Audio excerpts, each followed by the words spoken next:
ನಮ್ಮ ಸಮನ್ವಯ ಸಮಿತಿಯ ಎಲ್ಲ ಸದಸ್ಯರಿಗೆ ನನ್ನ ಪೂರ್ವಕವಾದ ಸ್ವಾಗತಗಳು. ನಮ್ಮ 22ನೇ ತಿಂಗಳ ಬೆಳಕು ವಿಶೇಷ ಕಾರ್ಯಕ್ರಮ ಇವತ್ತು ಆರಂಭವಾಗ್ತಾ ಇದೆ. ನನ್ನ ಒಂದು ಸಂತಸದ ವಿಷಯ ಏನು ಅಂದ್ರೆ, ನಾವು ಪ್ರತಿ ಸಾರಿ 3ನೇ ವಾರ ಮಾಡ್ತೀವಿ, ಆದ್ರೆ ಈ ವಾರ ಬೇಗ ಒಂದು ವಿಶೇಷವಾದ ಕಾರ್ಯಕ್ರಮ ಆಗಿದ್ರಿಂದ ನಮ್ಮ ನರಸಿಂಹಮೂರ್ತಿಗಳು ಮಾತಾಡ್ಬೇಕಾಗಿದ್ರಿಂದ ಈ ಕಾರ್ಯಕ್ರಮದ ಬದಲಾವಣೆ ಮಾಡಿದ್ವಿ. ಆದ್ರೂ ಕೂಡ ಎಷ್ಟು ಜನ ನಮ್ಮಲ್ಲಿ ಸೇರ್ಕೊಂಡಿದ್ದೀರಿ. ನಮ್ಮ ಒಂದು ಕಾರ್ಯಕ್ರಮಗಳ ಶಕ್ತಿ ಅಂದ್ರೆ ನಮ್ಮ ಎಲ್ಲ ಸದಸ್ಯರು. ನಿಮಗೆ ಇನ್ನೊಂದ್ಸಾರಿ ಧನ್ಯವಾದಗಳನ್ನ ಹೇಳ್ತಾ ಈ ಕಾರ್ಯಕ್ರಮಕ್ಕೆ ಸ್ವಾಗತವನ್ನ ಕೊಡ್ತಾ ಇದ್ದೀನಿ. ಇವತ್ತು ನಮ್ಮ ಒಂದು ಕನ್ನಡದಲ್ಲಿ ಚಾಟ್ GPT ಮಾಡೋ ಬಗ್ಗೆ ಒಂದು ಕಾರ್ಯಕ್ರಮ ಇದೆ. ಇದು ಎಲ್ಲರಿಗೂ ಬಹಳ ಮುಖ್ಯವಾದಂತಹ ವಿಷಯ ಅಂತ ಹೇಳ್ತೀನಿ. ಇದ್ರ ಬಗ್ಗೆ ಶ್ರೀ ಜಿ ನರಸಿಂಹಮೂರ್ತಿ ಅವರು ಮಾತಾಡ್ತಾರೆ. ಈಗ ಚಾಟ್ GPT ಅಂದ್ರೆ ಈಗ ನಮ್ಮ ಕೈಯಲ್ಲಿ ಬಂದಿರತಕ್ಕಂಥ ಹೊಸ ಮಂತ್ರದಂಡ ಅಂತ ಹೇಳ್ಬೋದು. ನಿಮಗೆ ಏನ್ ಬೇಕಾದ್ರೂ ಸೃಷ್ಟಿ ಮಾಡಿ ಕೊಡುತ್ತೆ ಕಂಪ್ಯೂಟರ್ಲಿ. ಅದು ಹೊರಗಡೆ ಎಲ್ಲ ಕಂಪ್ಯೂಟರ್ಲಿ, ಹೊರಗಡೆನೂ ಬರ್ಬೋದಿಲ್ಲ ರೋಬೋಟಿಕ್ಸ್ ಮೇಲೆ.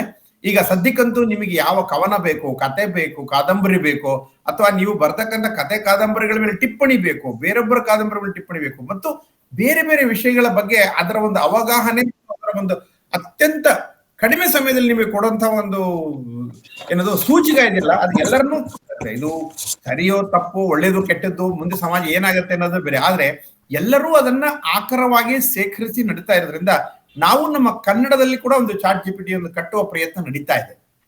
ಈ ಒಂದು ಇದರಲ್ಲಿ ನಮ್ಮ ಕನ್ನಡ ಗಣಕ ಪರಿಷತ್ತು ಕೆಲಸ ಮಾಡ್ತಾ ಇದೆ.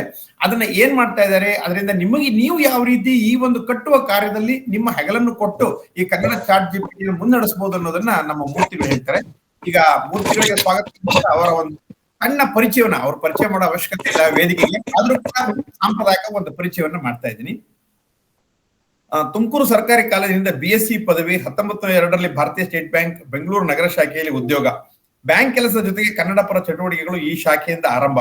1973ರಲ್ಲಿ ಬ್ಯಾಂಕಿನ ಮೊದಲ ಕನ್ನಡ ಸಂಘ ಸ್ಥಾಪನೆ. 1978ರ ಹೊತ್ತಿಗೆ ಸಮನ್ವಯ ಸಮಿತಿ ಉದಯ. ಇವುಗಳಲ್ಲಿ ನರಸಿಂಹಮೂರ್ತಿಯವರು ಗಣನೀಯ ಪಾತ್ರ. ಅವುಗಳ ಏಳಿಗೆಗೆ ಕಾರಣಕರ್ತರಾದ ಶ್ರೀ ಮೂರ್ತಿಗಳು. ಕನ್ನಡ ಸಂಘದಿಂದ ಪ್ರಕಟವಾಗುತ್ತಿದ್ದ ಮಂದಾರ ಹಾಗೂ ಸಮನ್ವಯ ಸಮಿತಿ ಬ್ಯಾಂಕಿಂಗ್ ಪ್ರಪಂಚ ತ್ರೈಮಾಸಿಕ ಪತ್ರಿಕೆಯಲ್ಲಿ ಇವರ ಲೇಖನಗಳು ಗಮನಾರ್ಹವಾಗಿದ್ದವು. 1980ರಲ್ಲಿ ಹೊಸಪೇಟೆ ಶಾಖೆಯ ವರ್ಗಾವಣೆ. 1985ರಲ್ಲಿ ಬಿಡುಗಡೆಯಾದ ಪ್ರಾಚಾರ್ಯ HSK ಅವರ ಸಂಪಾದನೆಯ ಇಂಗ್ಲಿಷ್ ಕನ್ನಡ ಬ್ಯಾಂಕಿಂಗ್ ನಿಘಂಟಿನ ಸಂಪಾದಕ ಸಮಿತಿಯ ಸದಸ್ಯರಾಗಿ ಶ್ರೀ ನರಸಿಂಹಮೂರ್ತಿಯವರ ಕೊಡುಗೆ ಅಪಾರ. ಹೊಸಪೇಟೆ, ಗುಬ್ಬಿ ಹಾಗೂ ಕಾಸರಗೋಡಿನಲ್ಲಿ ನಡೆದ ಬ್ಯಾಂಕಿಂಗ್ ಕಮ್ಮಟಗಳ ಸಂಯೋಜನೆಯ ಸಂಪೂರ್ಣ ಹೊಣೆಗಾರಿಕೆ, ಯಶಸ್ವಿ ನಿರ್ವಹಣೆ ನಮ್ಮ ಗುಬ್ಬಿಯ ಶ್ರೀ ನರಸಿಂಹಮೂರ್ತಿಗಳು ಮಾಡಿದ್ದಾರೆ. ಹೆಸರು ಮಾತ್ರ ನರಸಿಂಹಮೂರ್ತಿಗಳು, ಆದ್ರೆ ಹೆಸರಿಗೆ ಆಪೋಸಿಟ್ ಆಗಿ ತುಂಬಾ ಶಾಂತ ಮೂರ್ತಿಗಳಾಗಿ ಎಲ್ಲ ಕೆಲಸಗಳು ತುಂಬಾ ಶ್ರದ್ಧೆಯಿಂದ ಮಾಡ್ತಾರೆ. ಸರ್ ಬ್ಯಾಂಕ್ ಬಿಡ್ಬೇಕಾದ್ರೆ ನಾನು ಅದೇ ಶಾಖೆಯಲ್ಲಿ ಕೆಲಸ ಮಾಡ್ತಾ ಇದ್ವಿ. ನಾವೆಲ್ಲ ಹೇಳಿದ್ವಿ ಯಾಕೆ ಬ್ಯಾಂಕ್ ಬಿಡ್ತೀರಿ ಅಂತ ಹೇಳಿ. ಅವ್ರು ಸ್ಪಷ್ಟವಾಗಿ ಹೇಳಿದ್ರು, ರವಿ ಎಲ್ಲರೂ ತಮ್ಮ ಕೆಲಸ ಮಾಡ್ಕೋತಾರೆ, ಆದ್ರೆ ಕನ್ನಡವನ್ನ ಕಂಪ್ಯೂಟರ್ ಬಿಡಬೇಕಾಗಿರೋದು ಮುಖ್ಯವಾಗಿದೆ. ಆ ಒಂದು ಮುಖ್ಯ ಉದ್ದೇಶಕ್ಕೆ ಬಿಡ್ತೀನಿ ಅಂತ ಹೇಳಿ ಬ್ಯಾಂಕನ್ನ ಸ್ವಇಚ್ಛೆಯಿಂದ ಬಿಟ್ಟು ಶ್ರೀನಾಥ್ ಶಾಸ್ತ್ರಿಗಳ ಜೊತೆಗೆ ಸೇರ್ಕೊಂಡು ಕನ್ನಡ ಗಣಕ ಪರಿಷತ್ತು ಅಂತ ಸ್ಥಾಪಿಸಿದ್ರು. ಅದರ ನಂತರ ಇತಿಹಾಸವನ್ನು ಸೃಷ್ಟಿ ಮಾಡಿದ್ರೆ ಹೇಳಿದ್ರೆ ತಪ್ಪಾಗಲಾರದು. ಬೇರೆ ಬೇರೆ ಕನ್ನಡ ಗಣಕ ಪರಿಷತ್ತು ಅಂತ ಬಹಳಷ್ಟು ಕೆಲಸಗಳನ್ನ ಮಾಡ್ತಾನೆ ಇದೆ. ಈಗ ಕನ್ನಡದಲ್ಲಿ ಹೊಸ ಚಾಟ್ GPT ಅಂತ ಬಂದಿರೋದ್ರಿಂದ ತುಮಕೂರಿನ ಒಂದು ಇಂಜಿನಿಯರಿಂಗ್ ಕಾಲೇಜ್ ಜೊತೆಗೆ ನಮ್ಮ ಕನ್ನಡ ಗಣಕ ಪರಿಷತ್ ಕೆಲಸ ಮಾಡ್ತಿದ್ವಿ. ಈ ವಿಷಯವಾಗಿ ಮೂರ್ತಿಗಳು ನಿಮ್ಮನ್ನೆಲ್ಲ ಉದ್ದೇಶ ಮಾತಾಡ್ತಿದ್ದಾರೆ. ಈಗ ನಾನು ಅವರ ಒಂದು ಪರಿಚಯವನ್ನ ಮುಗಿಸಿ ವೇದಿಕೆಯನ್ನ ಮೂರ್ತಿ ಅವರಿಗೆ ಕೊಡ್ತಾ ಇದ್ದೀನಿ. ಮೂರ್ತಿ ಸರ್, ಈಗ ನಿಮ್ಮ ಭಾಷಣವನ್ನು ನೀವು ಆರಂಭ ಮಾಡಬಹುದು. ನಮಸ್ಕಾರ ರವಿ ಕುಸ್ಬಿ. ಮೊಟ್ಟ ಮೊದಲು ಈ ತಿಂಗಳ ಬೆಳಕು ಕಾರ್ಯಕ್ರಮದ ಮೂಲಕ ತಮ್ಮೆಲ್ಲರ ಜೊತೆ ಮಾತಾಡೋದಕ್ಕೆ ಒಂದು ಸದವಕಾಶವನ್ನು ಒದಗಿಸಿರುವಂತ ರವಿ ಕುಸುಬಿ ಅವರಿಗೆ, ಮತ್ತೆ ಈ ಸಮನ್ವಯ ಸಮಿತಿ ಕನ್ನಡವೇ ಸತ್ಯ ವೇದಿಕೆಯ ಮುಖ್ಯ ಸಂಚಾಲಕರಾದಂತ ನಮ್ಮ ವೆಂಶ್ರೀ ರವೀಂದ್ರ ಅವರಿಗೆ ನಾನು ಅತ್ಯಂತ ಹಾರ್ದಿಕವಾದಂತ ಕೃತಜ್ಞತೆಗಳನ್ನ, ಧನ್ಯವಾದಗಳನ್ನ ತಿಳಿಸ್ತೀನಿ. ಹಾಗೇನೆ ತಮ್ಗೆಲ್ಲ ಈಗಾಗಲೇ ಗೊತ್ತಿದೆ, ತಾವೆಲ್ಲ ಅದನ್ನ ಬಳಸ್ತಾ ಇದ್ದೀರಿ. ಈಗಾಗಲೇ ರವಿ ಕುಸ್ಬಿ ಅವರು ಪ್ರಾಸ್ತಾವಿಕವಾಗಿ ಅದನ್ನ ಹೇಳಿದ್ದಾರೆ. ಏನು ಇವಾಗ ಹೊಸ ವಿದ್ಯಮಾನ ಗಣಕಲೋಕದಲ್ಲಿ ಏನ್ ನಡೀತಾ ಇದೆ ಅಂದ್ರೆ, ಅದು ಈಗ ಗಣಕಲೋಕದಲ್ಲಿ ಅಂದ್ರೆ ಎಲ್ಲೋ ಒಂದ್ ಕಡೆ ಇಲ್ಲ, ಅದು ನಮ್ಮ ಅಂಗೈಗೆ ಬಂದು ಕೂತಿದೆ. ಈಗ ತಾವೆಲ್ಲ ತಮ್ಮ ಮೊಬೈಲ್ನಲ್ಲಿ ಈ AI ಅಥವಾ ಕೃತಕ ಬುದ್ಧಿಮತ್ತೆ ಅಂತ ಕರೀತಾರೆ ಅದನ್ನ. ಆದ್ರೆ ಅದಕ್ಕೆ ನೋಡೋಣ, ಅದು ಯಾಕೋ ಪದ ಅಷ್ಟು ಸರಿಯಾಗಿಲ್ಲ ಅಂತ ನನಗೆ ತುಂಬಾ ದಿವಸದಿಂದ ಅಭಿಪ್ರಾಯ ಇದೆ. ಅದ್ರ ಬಗ್ಗೆ ಆಮೇಲಿಂದ ಬೇಕಾದ್ರೆ ಚರ್ಚೆ ಮಾಡ್ಬೋದು. ಏನಾದ್ರು ಅದರ ಪ್ರಯೋಜನಗಳನ್ನ ಇವಾಗ ನಾವು ಮೊಬೈಲ್ ಮೂಲಕ ಬಳಸ್ಕೊತಾ ಇದ್ದೀವಿ ಅನೇಕ. ಇದು ಹೇಗೆ ಶುರುವಾಯಿತು ಅನ್ನೋದ್ರ ಬಗ್ಗೆ ಒಂದು ಸಣ್ಣ ಹಿಂದಿನ ಒಂದು ಹಿನ್ನೆಲೆಯನ್ನ 2 ನಿಮಿಷದಲ್ಲಿ ನಾನು ವಿವರಿಸೋದಕ್ಕೆ ಪ್ರಯತ್ನ ಪಡ್ತೀನಿ. ಯಾಕೆಂದ್ರೆ ಅದು ಅಗತ್ಯ. ನಾವೆಲ್ಲ ಕಂಪ್ಯೂಟರ್ ಬಳಸಿದಾಗ್ಲೇನೆ ಅದೇ ಎಲ್ಲ ಕೆಲಸ ಮಾಡ್ಬಿಡುತ್ತೆ, ನಮಗೆ ಕೆಲಸಗಳು ಹೋಗ್ಬಿಡುತ್ತೆ ಅಂತ ಭಾವಿಸಿದ ಕಾಲ ಒಂದಿತ್ತು. ಕಂಪ್ಯೂಟರ್ ಏನಾದ್ರು ಕೆಲಸ ಮಾಡ್ತಾ ಇದ್ರೆ ಅದು ಮುದ್ರಣ ಮಾಡ್ಕೊಡೋದು ಅಥವಾ ಹಾಗೆ ಆ, ಅದನ್ನ ಜ್ಞಾಪಕ ಇಟ್ಕೊಂಡು ಇನ್ನೊಂದ್ಸತಿ ಆ ಕಡತವನ್ನ ತೆರೆದಾಗ ಎಲ್ಲ ಹಾಗೆ ನಮಗೆ ಕಾಣಿಸೋದು, ಅದನ್ನ ನಾವು ಬದಲಾವಣೆ ಮಾಡ್ಕೊಳ್ಳೋಕೆ ಅವಕಾಶ ಸಿಕ್ಕೋದು, ಇದೇ ನಮಗೆ ಒಂದು ತರಹದ ಬೆರಗನ್ನ ಮೂಡಿಸ್ತಾ ಇತ್ತು ಆ ಕಾಲಕ್ಕೆ. ನಾವು ಬ್ಯಾಂಕಿಗೆ ಸೇರ್ಕೊಂಡ ಸ್ವಲ್ಪ ದಿವಸ ಆದ್ಮೇಲೆ, ಒಂದು 10 ವರ್ಷ ಆದ್ಮೇಲೆ ಈ ಕಂಪ್ಯೂಟರ್ಗಳೆಲ್ಲ ಬಂದವು. ಆಗ ಇದು ನೋಡಿ ನಮಗೆ ಬೆರಗು ಇತ್ತು. ಆ ಬೆರಗು ಇವಾಗ ಈ ಎ ಅನ್ನೋದನ್ನ ಕಂಡ್ರೆ ನಮಗೆ ಉದ್ಭವಿಸ್ತಾ ಇದೆ, ಮತ್ತೊಮ್ಮೆ ಒಂದ್ಸತಿ ಬೆರಗಾಗೋ ಹಾಗೆ ಇದು ಮಾಡಿದೆ ಅಂತ ನನ್ಗನ್ಸುತ್ತೆ. ನೀವೆಲ್ಲ ಈಗಾಗಲೇ ರವಿ ಕುಸ್ಬಿ ಅವರು ಹೇಳಿದ್ರು, ಯಾವ್ದಾದ್ರು ಒಂದು ಕಾದಂಬರಿಯನ್ನ, ಭೈರಪ್ಪನವರ ಒಂದು ದೊಡ್ಡ ಕಾದಂಬರಿ ಈಗ ದಾಟುನೋ ಪರ್ವವನ್ನ ಕೊಟ್ರೆ ಅದರ ಸಾರಾಂಶವನ್ನ ಅದು ತೆಕ್ಕೊಡುತ್ತೆ ನಿಮ್ಗೆ, ಅಥವಾ ಇನ್ಯಾವ್ದಾದ್ರು ಒಂದು ಇಂಗ್ಲಿಷ್ ಪ್ರಬಂಧದ ಒಂದು ಸಾರಾಂಶವನ್ನು ಬೇಕು ಅಂತ ತೆಕ್ಕೊಡುತ್ತೆ, ಅಥವಾ ನೀವೇದಾದ್ರು ಹುಡುಕಿದ್ರೆ ಒಂದು ಮಾಹಿತಿಯನ್ನ ಅದು ಇಂಥ ಕಡೆ ಸಿಕ್ಕುತ್ತೆ ಅಂತ ಹೇಳುತ್ತೆ, ಅಲ್ಲಿ ಏನು ಲಭ್ಯತೆ ಹೇಗಿದೆ ಅನ್ನೋದನ್ನ ತಿಳಿಸುತ್ತೆ, ಇದೆಲ್ಲ ಮಾಡುತ್ತೆ ಈ ಕೆಲಸವನ್ನ. ಕಂಪ್ಯೂಟರ್ಗಳು ಮುಂಚೆ ಸ್ವಲ್ಪ ಮಟ್ಟಿಗೆ ಬುದ್ಧಿವಂತರಾಗಿದ್ರು, ಯಾಕೆಂದ್ರೆ ಜ್ಞಾಪಕ ಇಟ್ಕೊಳ್ಳೋದು, ಅದನ್ನ ನಾವು ಹೇಳಿದ್ದೆಲ್ಲ ಕೆಲಸ ಮಾಡೋದು, ಎಷ್ಟು ಸತಿ ಹೇಳಿದ್ರು ಬೇಜಾರು ಮಾಡ್ಕೋತಾ ಇರ್ಲಿಲ್ಲ. ಹೀಗೆ ಸ್ವಲ್ಪ ಮಟ್ಟಿನ ವಿಧೇಯತೆ ಮತ್ತೆ ಬುದ್ಧಿವಂತಿಕೆ ಕಂಪ್ಯೂಟರ್ಗಳೆಲ್ಲ ಇತ್ತು. ಅದಾದ ನಂತರ ಈ ದೊಡ್ಡದಾಗಿ ಬಂದಿದ್ದು ಅಂತಂದ್ರೆ ಈ ಯಾಹೂ ಮೇಲು ಮತ್ತೆ ಯಾಹೂ ಸರ್ಚ್ ಎಂಜಿನ್ ಬಂತು. ಯಾಹೂ ಮುಂಚೆ, ಗೂಗಲ್ಗಿನ್ನ ಮುಂಚೆ ನಮಗೆ ಯಾಹೂ ಸಿಕ್ಕಿತು. ಯಾಹೂನಲ್ಲೂ ಅಷ್ಟೇನೆ ನಮಗೆ ಬೇಕಾದ ಮಾಹಿತಿಯನ್ನ ಹುಡ್ಕೊಳ್ಳೋ ಹಾಗೆ ಅವಕಾಶ ಮಾಡಿಕೊಡ್ತಾ ಇತ್ತು. ಚಿತ್ರಗಳನ್ನ ನಾವು ಇನ್ನೊಬ್ರಿಗೆ ಕಳಿಸ್ಬೋದಾಗಿತ್ತು, ನಮ್ಮಲ್ಲಿಯ ಕಡತಗಳನ್ನ ಇನ್ನೊಬ್ಬರಿಗೆ ಕಳಿಸ್ಬೋದಾಗಿತ್ತು ಅಂಚೆಯ ಮೂಲಕ. ಈ ಅಂತರ್ಜಾಲ ಅನ್ನೋ ವಿದ್ಯಮಾನ ಬಂದಾಗ ಕಂಪ್ಯೂಟರ್ ಆದ್ಮೇಲೆ ಅದು ಎರಡನೆಯ ಬೆರಗನ್ನ ನಮಗೆ ಹುಟ್ಟಿಸ್ತು. ನಾವೆಲ್ಲ ಬೆರಗಿನಿಂದ ಅದನ್ನ ನೋಡೋಕೆ ಪ್ರಾರಂಭ ಮಾಡಿದ್ವಿ. ನಿಧಾನಕ್ಕೆ ಆ ಬೆರಗೆಲ್ಲ ಅಳೆದು ಅಂತರ್ಜಾಲ ಒಂದು ವಾಸ್ತವ, ನಮಗೆ ಸಿಕ್ಕುವಂತ ಸಾಧನ, ಎಲ್ಲ ಸಾಧನಗಳಾಗಿ ಅದನ್ನ ನಾವು ಬಳಸ್ಕೋಬಹುದು ಅಂತ ಹೇಳಿ ನಮ್ಮ ಮನಸ್ಸಿಗೆ ಬಂದು ಕೂತ್ಕೊಂಡು ಸ್ವಲ್ಪ ವರ್ಷದ ಹೊತ್ತಿಗೆನೇನೆ ಈಗ ಇದು ಬಂತು. ಈ ChatGPT ಅನ್ನೋದನ್ನ ಓಪನ್ AI ಅನ್ನೋರು ಮಾಡಿದ್ರು, ಒಂದು ಸಂಸ್ಥೆ ಓಪನ್ AI ಅನ್ನೋರು ಮಾಡಿದ್ರು. ಅದು ಅಲ್ಲಿವರೆಗೂ ಗೊತ್ತಿರ್ಲಿಲ್ಲ. ಹಾಗಂದ್ರೆ ಅಂದ್ರೆ ಅವ್ರು ಏನ್ ಹೇಳಿದ್ರು ಅಂತಂದ್ರೆ, ಇದು ನಿಜವಾಗ್ಲೂ ಬುದ್ಧಿವಂತ ವ್ಯವಸ್ಥೆ, ಇದಕ್ಕೆ ತಿಳುವಳಿಕೆ ಇದೆ, ಚಿಂತನೆ ಮಾಡುತ್ತೆ, ನೀವು ಕೇಳಿದ್ದ ಪ್ರಶ್ನೆಗೆ ಸುಮ್ಮನೆ ಏನೋ ಉತ್ತರ ಕೊಡಲ್ಲ, ಆ ಸಂದರ್ಭವನ್ನ ನೋಡಿ ಅದಕ್ಕೆ ತಕ್ಕನಾದಂತ ಉತ್ತರವನ್ನ ಕೊಡೋ ಸಾಮರ್ಥ್ಯ ಇದಕ್ಕಿದೆ. ಹಾಗಾಗಿ ಇದನ್ನ ಆರ್ಟಿಫಿಷಿಯಲ್ ಇಂಟೆಲಿಜೆನ್ಸ್ ಅನ್ನಕ್ಕಿಂತ ಅವರು ಇನ್ನು ಬೇರೆ ಬೇರೆ ಥರದಲ್ಲಿ ಅದನ್ನ ಕರೆಯಕ್ಕೆ ಶುರು ಮಾಡಿದ್ರು. 2-3 ಹಂತಗಳಲ್ಲಿ ಅದು ಬರುತ್ತೆ ಅಂತ ಹೇಳಿ ಮೊದಲನೇ ಹಂತವಾಗಿ ಇದು ಬಂದಿದೆ ಅಂತ ಹೇಳಿ ಅವ್ರು AI ಅಂತಲೇ ಇಟ್ಕೊಂಡಿದ್ದಾರೆ. ಇವಾಗ್ಲೂ AI ಅಂತಲೇ ಇಟ್ಕೊಂಡಿದ್ದಾರೆ. ಓಪನ್ AI ಅನ್ನೋದ್ರಲ್ಲೇನೆ ಅದಿದೆ. ಹಾಗೆ ಅವರು ಈ ChatGPTಯನ್ನ ಪ್ರಾರಂಭ ಮಾಡಿದಾಗ ಅದು ಕೂಡ ನಮಗೆ ಬೆರಗನ್ನ ತಂದಿತ್ತು. ಅದು ಯಾರ್ಯಾರಿಗೆ ಯಾವ್ಯಾವ ಕ್ಷೇತ್ರದಲ್ಲಿ ಅಂತ ಇಲ್ಲ, ಎಲ್ಲಾ ಕ್ಷೇತ್ರದವರೆಗೂ ಅನೇಕ ಸೌಲಭ್ಯಗಳು ಅದರ ಮೂಲಕ ದೊರಕಕ್ಕೆ ಶುರುವಾದವು. ಉದಾಹರಣೆಗೆ ಪ್ರೋಗ್ರಾಮರ್ಗಳಿಗೆ, ಸ್ವತಃ ಎಂಜಿನಿಯರ್ಗಳಿಗೆ ಅದು ಕೋಡನ್ನ ಬರ್ಕೊಡಕ್ ಶುರು ಮಾಡ್ತು. ಅವರ ಕೆಲಸವನ್ನ ತಗ್ಗಿಸಿ ಆಮೇಲೆ ಅವರು ಅದನ್ನು ಸುಧಾರಣೆ ಮಾಡ್ಕೊಳ್ಳೋ ಹಾಗೆ ಅವ್ರಿಗೆ ಬೇಕಾದಂತ ಏನಾದ್ರು ಒಂದು ಪ್ರಶ್ನೆಯನ್ನ ಕೇಳೋದ್ರ ಮೂಲಕ, ಸರಿಯಾದ ಪ್ರಶ್ನೆಯನ್ನ ಕೇಳೋದ್ರ ಮೂಲಕ ಸರಿಯಾದ ಉತ್ತರ ಬರುತ್ತೆ ಅನ್ನೋ ಹಾಗೆ ಆಯ್ತು. ಅದು ಇದು ಏನಾಯ್ತು, ಇದು ಮುಂದಿನ ಹಂತಕ್ಕೆ ಇದನ್ನ ಏನ್ ಮಾಡ್ತಾರ ಅವರು ಹರಟೆ ಮಲ್ಲ ಅಂತ ಕರಿಬಹುದು ನಾವು ಅದನ್ನ, ChatGPT. ಯಾಕಂದ್ರೆ ಎಲ್ಲಾ ವಿಷಯದ ಬಗ್ಗೆನೂ ಮಾತಾಡುತ್ತಲ್ಲ, ಅದು ಯಾವ ವಿಷಯದ ಬಗ್ಗೆನೂ ನಮಗೆ ಉತ್ತರವನ್ನು ಕೊಡುತ್ತೆ. ಒಂದು ಹರಟೆ ಮಲ್ಲ ಅಂತ ಆ ವ್ಯವಸ್ಥೆಯನ್ನ ನಾವು ಸುಮ್ಮನೆ ಕರ್ಕೋಬಹುದು. ಆದ್ರೆ ಈ ಹರಟೆ ಮಲ್ಲಂಗೂ ಕೆಲವು ಮಿತಿಗಳಿದ್ವು. ಏನಪ್ಪಾ ಅಂತಂದ್ರೆ, ಅದು ನಾವು ಕೇಳಿದ ಪ್ರಶ್ನೆಗೆ ಸರಿಯಾದ ಉತ್ತರವನ್ನು ಕೊಡೋದು ಅಷ್ಟೇನೆ, ಅದಕ್ಕಿಂತ ಹೆಚ್ಚಿಗೆ ಏನು ಮಾಡ್ತಾ ಇರ್ಲಿಲ್ಲ. ಉದಾಹರಣೆಗೆ ಅದು ಏನಾದ್ರು ಒಂದು ಪ್ರಶ್ನೆಯನ್ನ ನಾವು ಕೇಳಿದ್ರೆ ಅದಕ್ಕೆ ಬೇಕಾದಂತ ಒಂದು ಎಲ್ಲ ಕಡೆ ಹುಡುಕಿ ಅದಕ್ಕೆ ಸಮಂಜಸವಾದಂತ ಒಂದು ಉತ್ತರವನ್ನ ಕೊಡ್ತಾ ಇತ್ತು. ಆದ್ರೆ ಆ ಉತ್ತರ ಸಮಂಜಸವೇ ಇಲ್ಲ ಅನ್ನೋದನ್ನ ಅದು ಯೋಚನೆ ಮಾಡ್ತಾ ಇರ್ಲಿಲ್ಲ. ಆದ್ರೆ ಅದ್ರ ಮುಂದಿನ ಹಂತ ಏನು ಬರ್ತಾ ಇದೆ ಇವಾಗ, ಏಜೆಂಟಿಕ್ AI ಅಂತ ಕರೀತಾರೆ. ಈ ChatGPTನ ಒಂಥರದಲ್ಲಿ ಎಕ್ಸ್ಟೆನ್ಷನ್ ಆಫ್ ಕಾಲ್ ಸೆಂಟರ್, ಆ ತರ ಸರ್ಚ್ ಎಂಜಿನ್, ಆ ತರ ಮಾಡ್ಬೋದು. ಈ ಶೋಧನಾ ವ್ಯವಸ್ಥೆ ಏನಿತ್ತು ಇದು ಸುಧಾರಿತ ಶೋಧನಾ ವ್ಯವಸ್ಥೆಯಾಗಿ ನಮಗೆ ದೊರಕಿತು.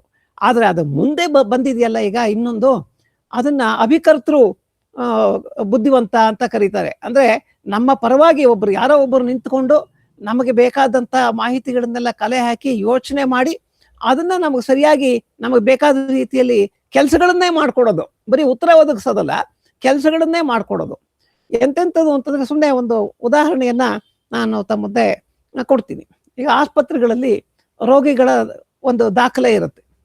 ನಮ್ಮ ಕಂಪ್ಯೂಟರ್ಗಳಿಗೆ ಏನ್ ಮಾಡುತ್ತೆ, ಒಂದು ಡೇಟಾಬೇಸ್ ಇದ್ರೆ ಆ ಡೇಟಾಬೇಸ್ ಅಲ್ಲಿ ನಾವು ಹುಡುಕಿದ ತಕ್ಷಣ ಯಾವ ಪೇಷಂಟು, ಅವ್ರು ಯಾವಾಗ ಬಂದಿದ್ರು, ಮೊದಲನೇ ಸತಿ ಯಾವಾಗ ಬಂದ್ರು, ಆಮೇಲೆ ಯಾವಾಗ ಬಂದ್ರು, ಈಗೇನು, ಅವ್ರಿಗೆ ಯಾತಕ್ಕೆ ಬಂದಿದ್ದಾರೆ, ಈ ತರದ್ದೆಲ್ಲ ವಿವರಗಳನ್ನ, ಹಿಂದೆ ಬಂದಿದ್ದ ವಿವರಗಳನ್ನೆಲ್ಲ ಕೊಡುತ್ತೆ. ಆದ್ರೆ ಈ ಇವಾಗಿರುವಂತ ಏಜೆಂಟಿಕ್ ಎ ಐ ಅನ್ನೋದು ಏನ್ ಮಾಡುತ್ತೆ ಅಂತಂದ್ರೆ, ಅವ್ರು ಬಂದಿದ್ದನ್ನೆಲ್ಲ ಹಿಂದ್ಗಡೆ ಮುಂದಿಂದ ಎಲ್ಲದನ್ನು ಕಲೆ ಹಾಕಿ ಇವಾಗ ಅವ್ರು ಹೇಳಿರೋ ದೂರನ್ನು ಇಟ್ಕೊಂಡು ಡಾಕ್ಟರ್ಗೆ ಅಡ್ವೈಸ್ ಮಾಡುತ್ತೆ.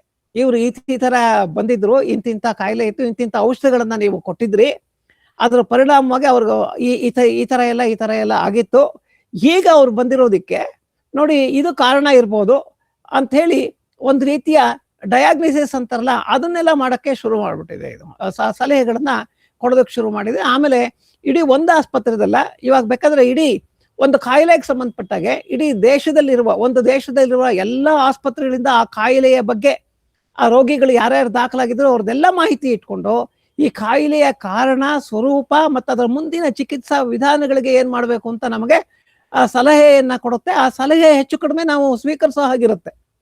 ಈ ರೀತಿಯಲ್ಲಿ ಚಿಂತನೆ ಮಾಡುವಂತ ಒಂದು ವ್ಯವಸ್ಥೆ ಇದೆಯಲ್ಲ, ಇದು ನಿಜವಾಗ್ಲೂ ನಮಗೆ ಒಂದು ರೀತಿಯಲ್ಲಿ ಸಂತೋಷವನ್ನ, ಒಂದು ರೀತಿಯಲ್ಲಿ ರವಿ ಕುಸ್ಬಿ ಅವರಾಗ್ಲೂ ಹೇಳ್ದಂಗೆ ಒಂದು ಆತಂಕವನ್ನ ಮುಂದೆ ತಂದಿಡ್ತಾ ಇದೆ.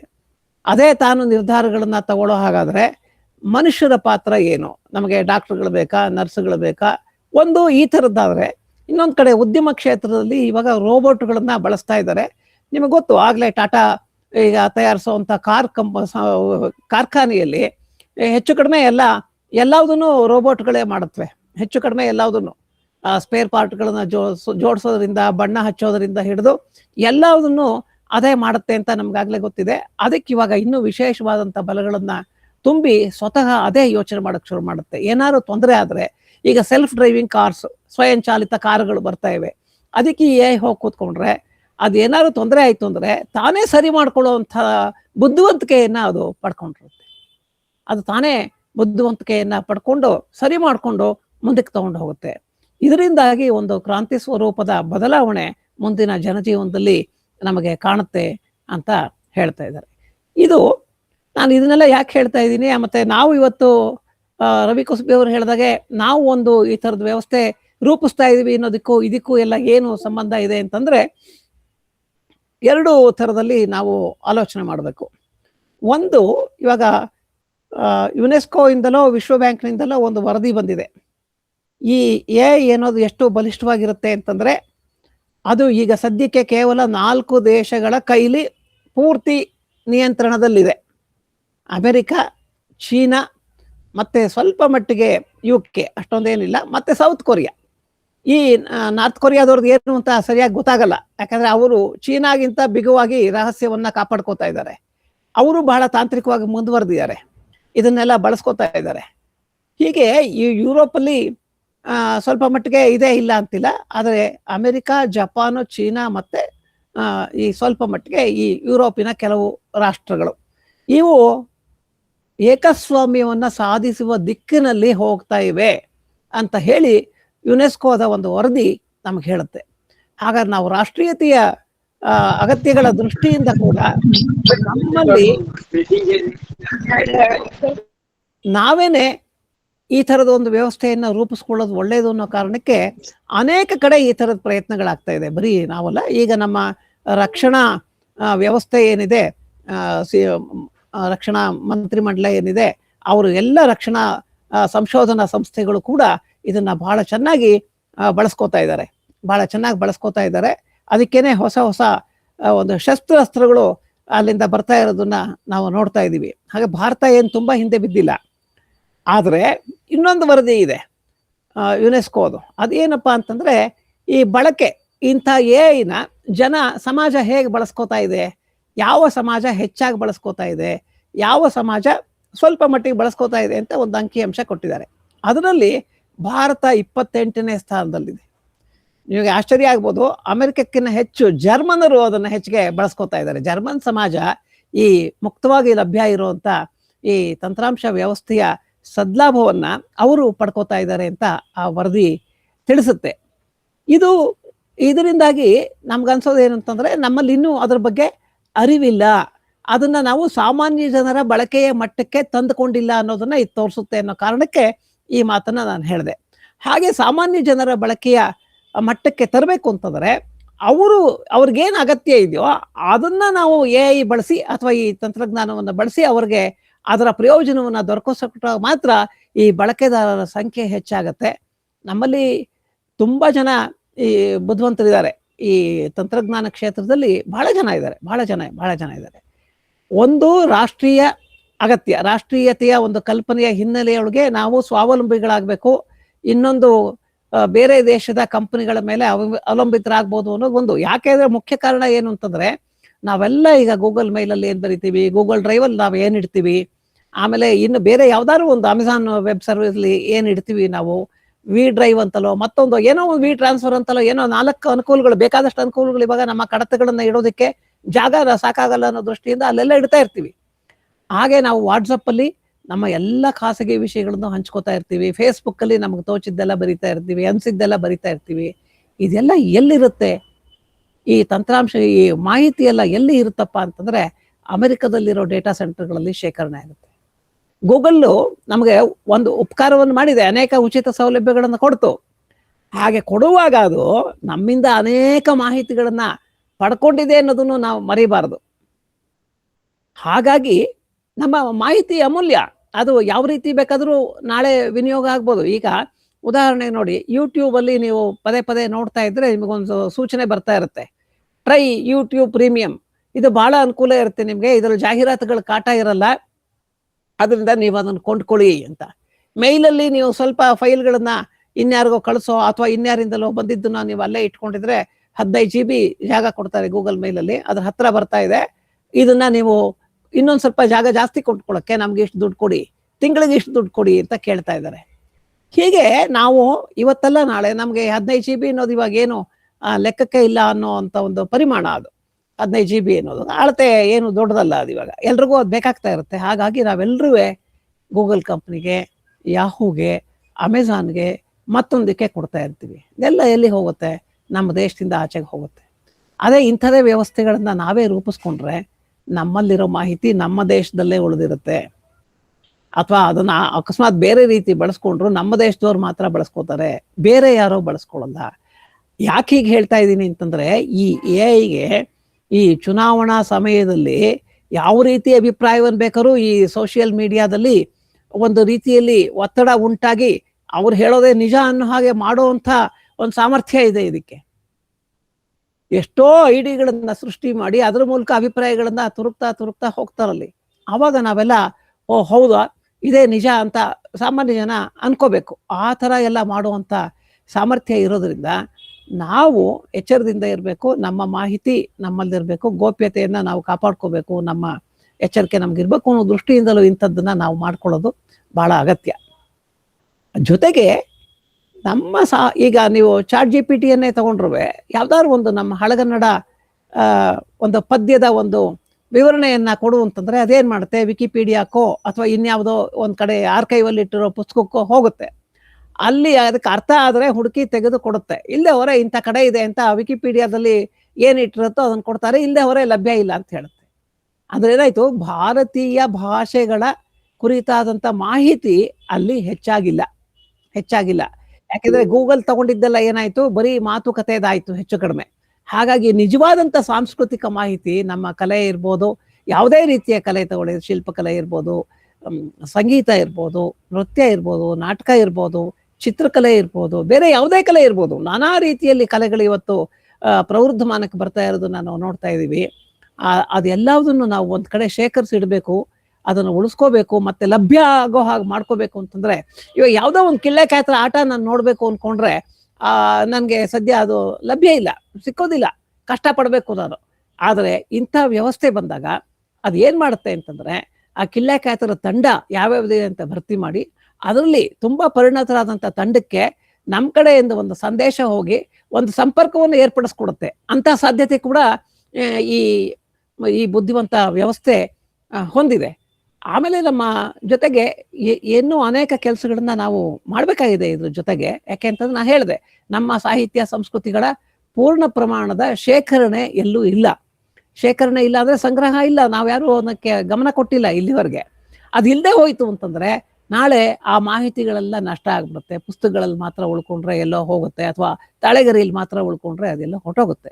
ಇವಾಗ ನಾವು ಅಂಕೀಕರಿಸಿ ಅದನ್ನೆಲ್ಲ ಈ ತರ ವ್ಯವಸ್ಥೆಯ ಮೂಲಕ ಸಲೀಸಾಗಿ ಎಲ್ರಿಗೂ ಲಭ್ಯ ಆಗೋ ಹಾಗೆ ಮಾಡದೆ ಹೋಯ್ತು ಅಂತಂದ್ರೆ ನಾವು ಮುಂದಿನ ಪೀಳಿಗೆಗೆ ಈ ರೀತಿಯ ಕೆಲಸವನ್ನ ನೀವು ಏಕೆ ಮಾಡಲಿಲ್ಲ ಅನ್ನೋದಕ್ಕೆ ಒಂದು ಉತ್ತರದಾಯಿತ್ವವನ್ನ ನಾವು ಅದರ ಹೊಣೆಯನ್ನ ನಾವು ಹೊರಬೇಕಾಗತ್ತೆ. ಯಾಕೆಂದ್ರೆ ಈಗ ನಮ್ಮ ನಾಗರತ್ನ ಸಾಲ್ಗೇಮ್ ಅವರು ಎಷ್ಟೊಂದು ಉಗಾಭೋಗಗಳನ್ನ ಬರ್ದಿದ್ದಾರೆ, ಅನೇಕ ಹಾಡುಗಳನ್ನ ಬರ್ದಿದ್ದಾರೆ.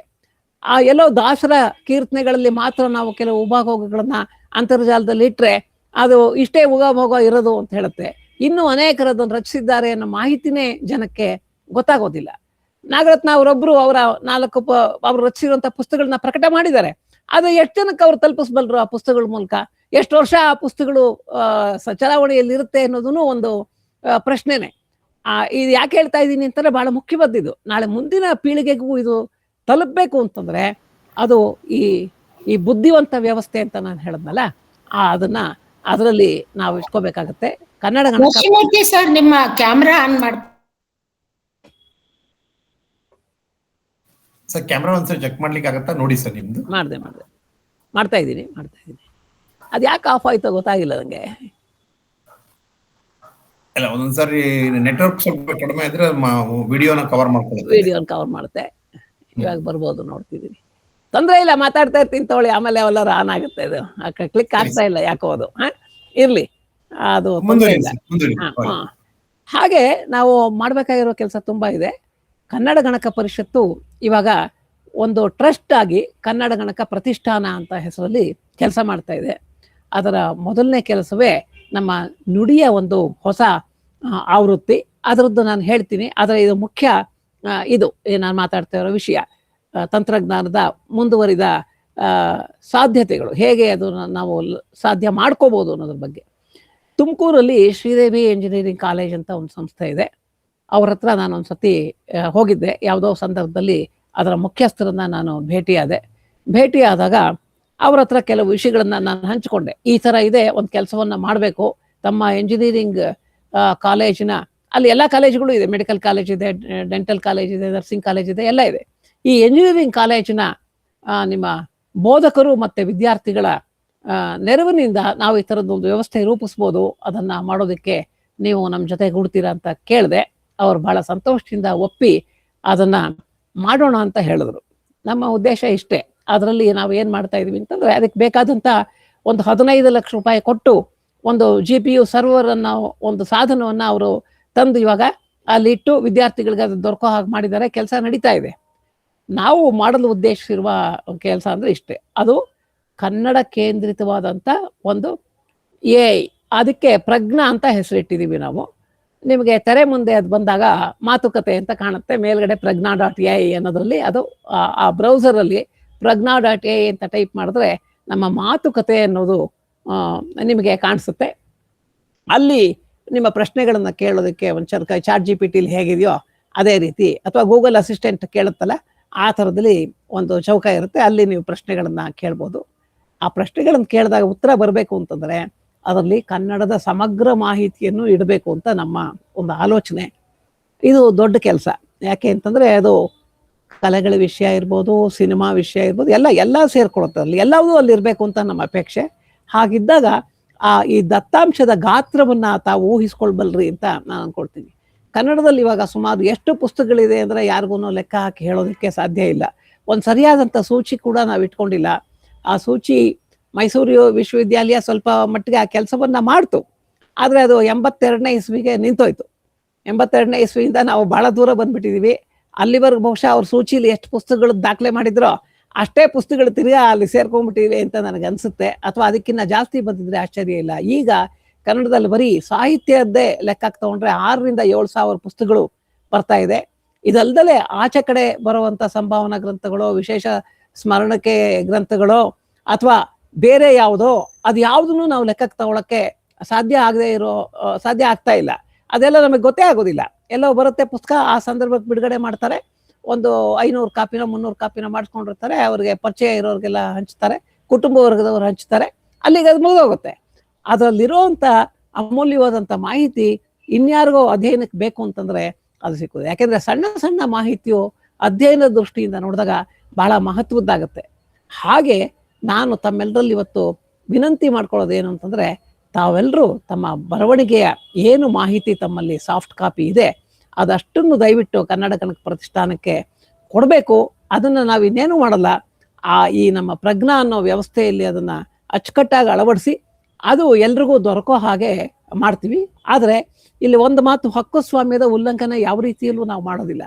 ನೀವು ಹೊಸದಾಗಿ ಒಂದು ಪುಸ್ತಕವನ್ನು ಪ್ರಕಟ ಮಾಡಿ ಪ್ರಕಾಶಕರು ಇನ್ನೂ ಅದನ್ನು ಮಾರಾಟ ಮಾಡ್ತಾ ಇದ್ರೆ ಅವ್ರಿಗೆ ಅನ್ಯಾಯ ಆಗಲ್ಲ. ಅವಾಗ ನಾವೇನು ಮಾಡ್ತೀವಿ, ಇಂಥ ಕಡೆ ಲಭ್ಯ ಇದೆ, ನೀವು ಕೊಂಡ್ಕೋಬೋದು ಅಂತ ಬೆನ್ನುಡಿಯನ್ನು ಏನೋ ಮಾಹಿತಿ ನೀವೇನು ಕೊಟ್ಟಿರ್ತೀರಿ ಆ ಪುಸ್ತಕದ ಬಗ್ಗೆ ಅಷ್ಟು ಮಾಹಿತಿಯನ್ನು ಮಾತ್ರ ಅಲ್ಲಿಂದ ಸಿಕ್ಕೋ ಹಾಗೆ ನಾವು ಮಾಡ್ತೀವಿ.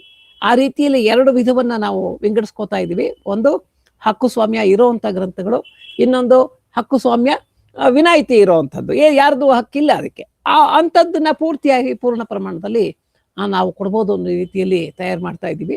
ಇದು ಯಾವ್ಯಾವ ರೀತಿ ಆಗುತ್ತೆ ಅಂತಂದ್ರೆ, ಬರೀ ಇದೆಲ್ಲ ಆ ಪುಸ್ತಕದ ಕೆಲವು ಭಾಗವನ್ನು ನೀವು ಕೇಳಬೇಕು ಅಂತಂದ್ರೆ ಕೇಳೋದಕ್ಕೂ ಅಲ್ಲಿ ವ್ಯವಸ್ಥೆ ಮಾಡ್ತೀವಿ.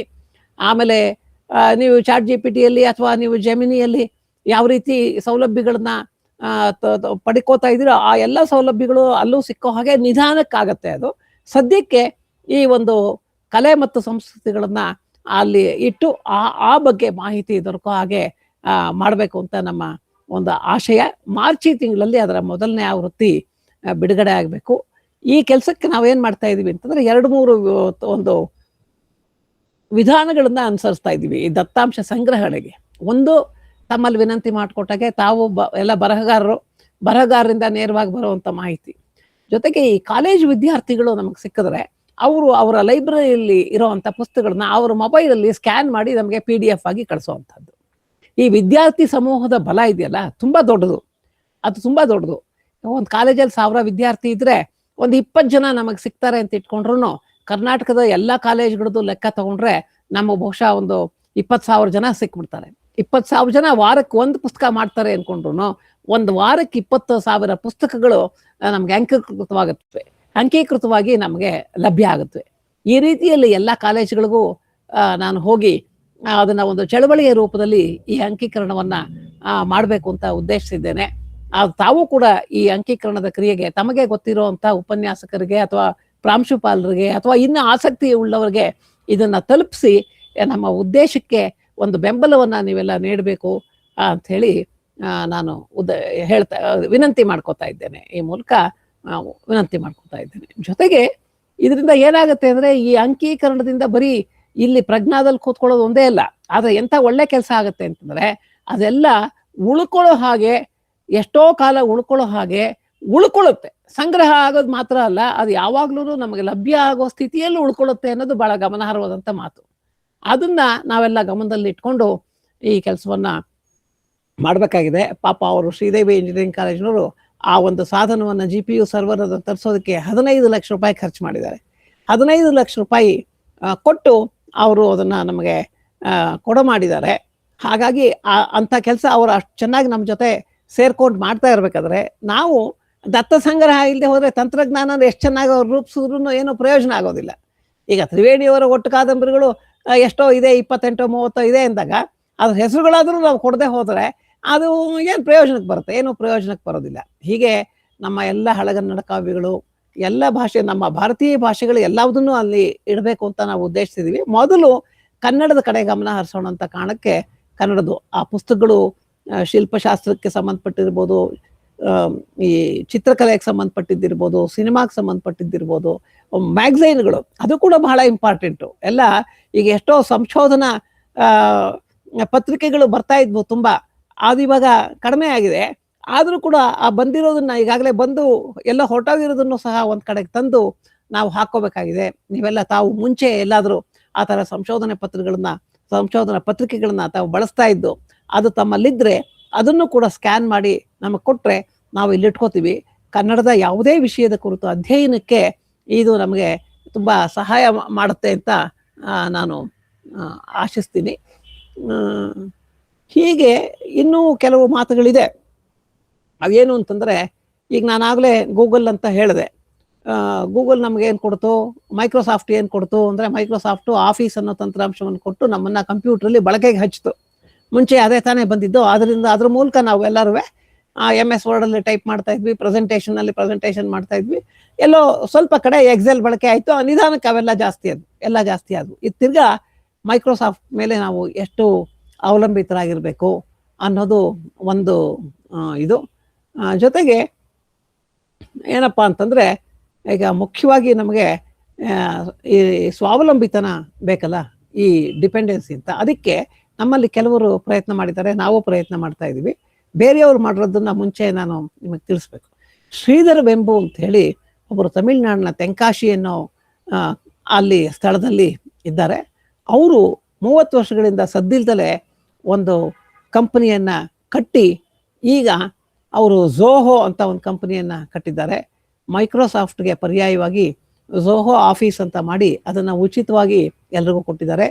ಜಿಮೇಲ್ ಬದಲು ಝೋಹೋ ಮೇಲ್ ಅಂತ ಹೇಳಿ ಮೇಲ್ ಕೊಟ್ಟಿದ್ದಾರೆ. ವಾಟ್ಸಪ್ ಬದಲು ಅರಟೈ ಅಂದ್ರೆ ಹರಟೆ ಅಂತ ಆ ವೇದಿಕೆಯನ್ನ ನಮಗೆ ಸಿದ್ಧ ಮಾಡಿಕೊಟ್ಟಿದ್ದಾರೆ.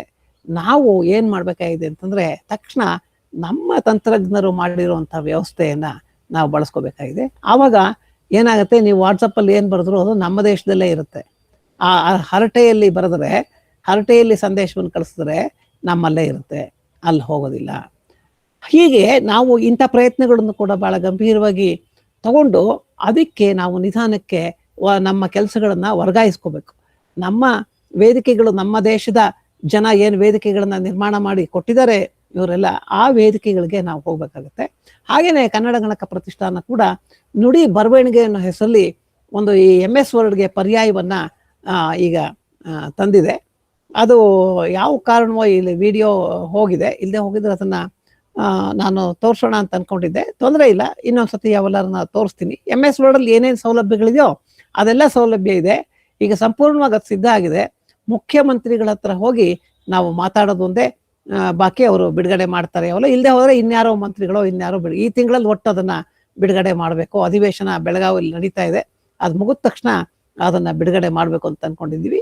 ತಾವೆಲ್ಲ ಅದನ್ನ ಬಳಸಿ ನಿಮ್ಮ ಪ್ರತಿಕ್ರಿಯೆಗಳನ್ನ ತಿಳಿಸಿ ಸಲಹೆಗಳನ್ನ ಕೊಟ್ರೆ ಆ ಸಲಹೆಗಳ ಅನ್ವಯ ಅದನ್ನ ಮತ್ತಷ್ಟು ಸುಧಾರಿಸಿ ಬಿಡ್ತಾ ಇದ್ದೇವೆ. ಜೊತೆಗೆ ಒಂದು ಸಂತೋಷದ ಸುದ್ದಿ ಅಂದ್ರೆ ಈ ಕೆಲಸದಲ್ಲಿ ನಮಗೆ ಅನೇಕ ಬೇರೆ ಬೇರೆ ಎಂಜಿನಿಯರಿಂಗ್ ಕಾಲೇಜುಗಳ ಬೋಧಕರು ಮತ್ತೆ ವಿದ್ಯಾರ್ಥಿಗಳು ನಮ್ಮ ಜೊತೆ ಸೇರ್ಕೊಂಡಿದ್ದಾರೆ. ಇವಾಗ MS ರಾಮಯ್ಯ ಕಾಲೇಜಿನಲ್ಲಿ ಇವಾಗ ಈ ಕೇಳೋ ಸೌಲಭ್ಯ ಇದೆಯಲ್ಲ, ಒಂದು ಕಥೆಯನ್ನ ಕೊಟ್ರೆ ಒಂದೊಂದ್ಸತಿ ಓದಕ್ ಆಗ್ತಾ ಇಲ್ಲ, ನಮ್ಗೆ ಎಲ್ಲೋ ಇರ್ತೀವಿ, ಅದನ್ನ ಕೇಳೋ ಹಾಗೆ ಮಾಡುವಂತ ತಂತ್ರಾಂಶವನ್ನ ಅವರು ಸಿದ್ಧ ಮಾಡಿದ್ದಾರೆ. ಹಾಗೇನೆ ಒಂದು PDF ಕೊಟ್ರೆ ನಮ್ಗೆ ಅದು ಟೆಕ್ಸ್ಟ್ ಆಗಿ ಬಂದ್ರೆ ಎಷ್ಟು ಚೆನ್ನಾಗಿರುತ್ತೆ ಅಂತ, ಅಕ್ಷರ ಜಾಣ ಅಂತ ನಾವು ಕರಿತೀವಿ ಅದನ್ನ, ಅದು ಅಲ್ಲಿ ಸಿದ್ಧ ಆಗ್ತಾ ಇದೆ. ಹೀಗೆ ಅನೇಕ ಜನ, ಇನ್ನೊಬ್ರು ಈಗ ಹಾಸನದಲ್ಲಿ ಒಂದು ಇಂಜಿನಿಯರಿಂಗ್ ಕಾಲೇಜ್ ಇದೆ, ಗೌರ್ಮೆಂಟ್ ಇಂಜಿನಿಯರಿಂಗ್ ಕಾಲೇಜು, ಅವರು ಮತ್ತೆ KR ಪೇಟೆಯಲ್ಲಿರೋ ಇಂಜಿನಿಯರಿಂಗ್ ಕಾಲೇಜ್ನವ್ರು ಸೇರ್ಕೊಂಡು ಲೈನಕ್ಸ್ ಆವೃತ್ತಿಯನ್ನ, ನಮ್ಮ ನುಡಿ ಬರವಣಿಗೆ ಲೈನಕ್ಸ್ ಆವೃತ್ತಿಯನ್ನ ಸಿದ್ಧ ಮಾಡ್ತಾ ಇದ್ದಾರೆ.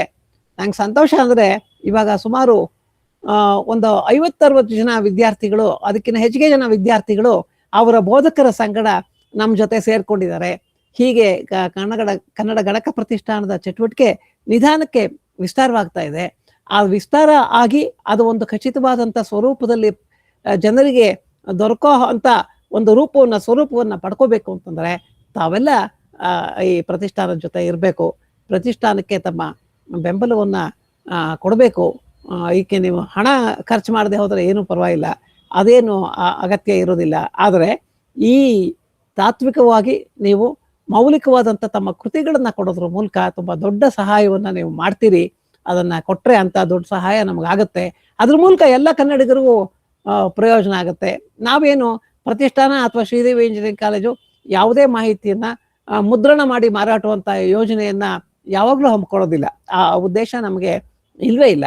ಅದರಿಂದಾಗಿ ಈ ತರ ಕೆಲಸಗಳು ನಡೀತಾ ಇದೆಯಲ್ಲ, ಕನ್ನಡದಲ್ಲಿ ಯಾಕೆ ಆಗ್ಬೇಕು ಅಂತಂದ್ರೆ ಎಲ್ಲ ಭಾಷೆಗಳಲ್ಲೂ ಈ ತರ ಅದಾಗಬೇಕು ಅನ್ನೋದು, ನಾವು ಕನ್ನಡದಲ್ಲಿ ಮೊದಲು ಮಾಡಿ ಬೇರೆ ಭಾರತೀಯ ಭಾಷೆಗಳನ್ನ ಆಮೇಲೆ ಸೇರಿಸ್ಕೊಳ್ಳೋಣ ಅನ್ನೋ ಯೋಚನೆ ಮೂಲಕ ಇದನ್ನ ನಾನು ಶ್ರೀದೇವಿ ಇಂಜಿನಿಯರಿಂಗ್ ಕಾಲೇಜ್ ಜೊತೆಗೆ ಈ ಪ್ರಜ್ಞಾ ಅನ್ನೋಂಥ ವ್ಯವಸ್ಥೆಯನ್ನ ಜೊತೆಗೆ ಒಂದು ಕಡೆಯಲ್ಲಿ ಏನು ಅಂತಂದ್ರೆ ಈ AI ಅಂತಂದ್ರೆ ಕೃತಕ ಬುದ್ಧಿಮತ್ತೆ ಅಂತ ಇದೆಯಲ್ಲ, ಅದ್ರ ಬದಲಿಗೆ ನಾನು ಅದನ್ನ ಸದೃಶ ಬುದ್ಧಿಮತ್ತೆ ಅಂತ ಕರೆಯೋಣ ಅಂತ ಆಲೋಚನೆ ಮಾಡ್ತಾ ಇದ್ದೀನಿ.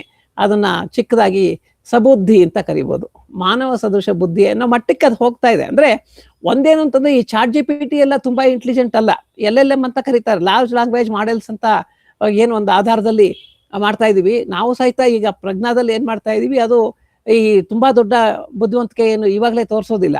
ಅದು ಮುಂದಕ್ಕೆ ನಾವು ಅದಲ್ಲಿ ಈ ಅಭಿಕರ್ತೃವಿನ ಸ್ವರೂಪವನ್ನ ಕಂಡುಕೊಳ್ಳೋವರೆಗೆ, ಅದನ್ನ ತಂದು ಕೂಡ್ಸೋವರೆಗೆ, ಅಳವಡಿಸೋವರೆಗೆ ಅದು ಸಹ ಸಾಮಾನ್ಯವಾಗಿ ಈ ChatGPTಗಳು ಕೆಲಸ ಮಾಡೋದಕ್ಕೆ ಮಾಡ್ತಾ ಇರುತ್ತೆ. ಅದು ತುಂಬಾ ಬುದ್ಧಿವಂತ ಅಂತೇನಲ್ಲ, ಆದ್ರೆ ನಿಜವಾಗ್ಲೂ ಅದ್ರ ಮುಂದಕ್ಕೆ ಬರೋದಿದೆಯಲ್ಲ, ಅದು ಮಾನವ ಸದೃಶ ಬುದ್ಧಿಮತ್ತೆ.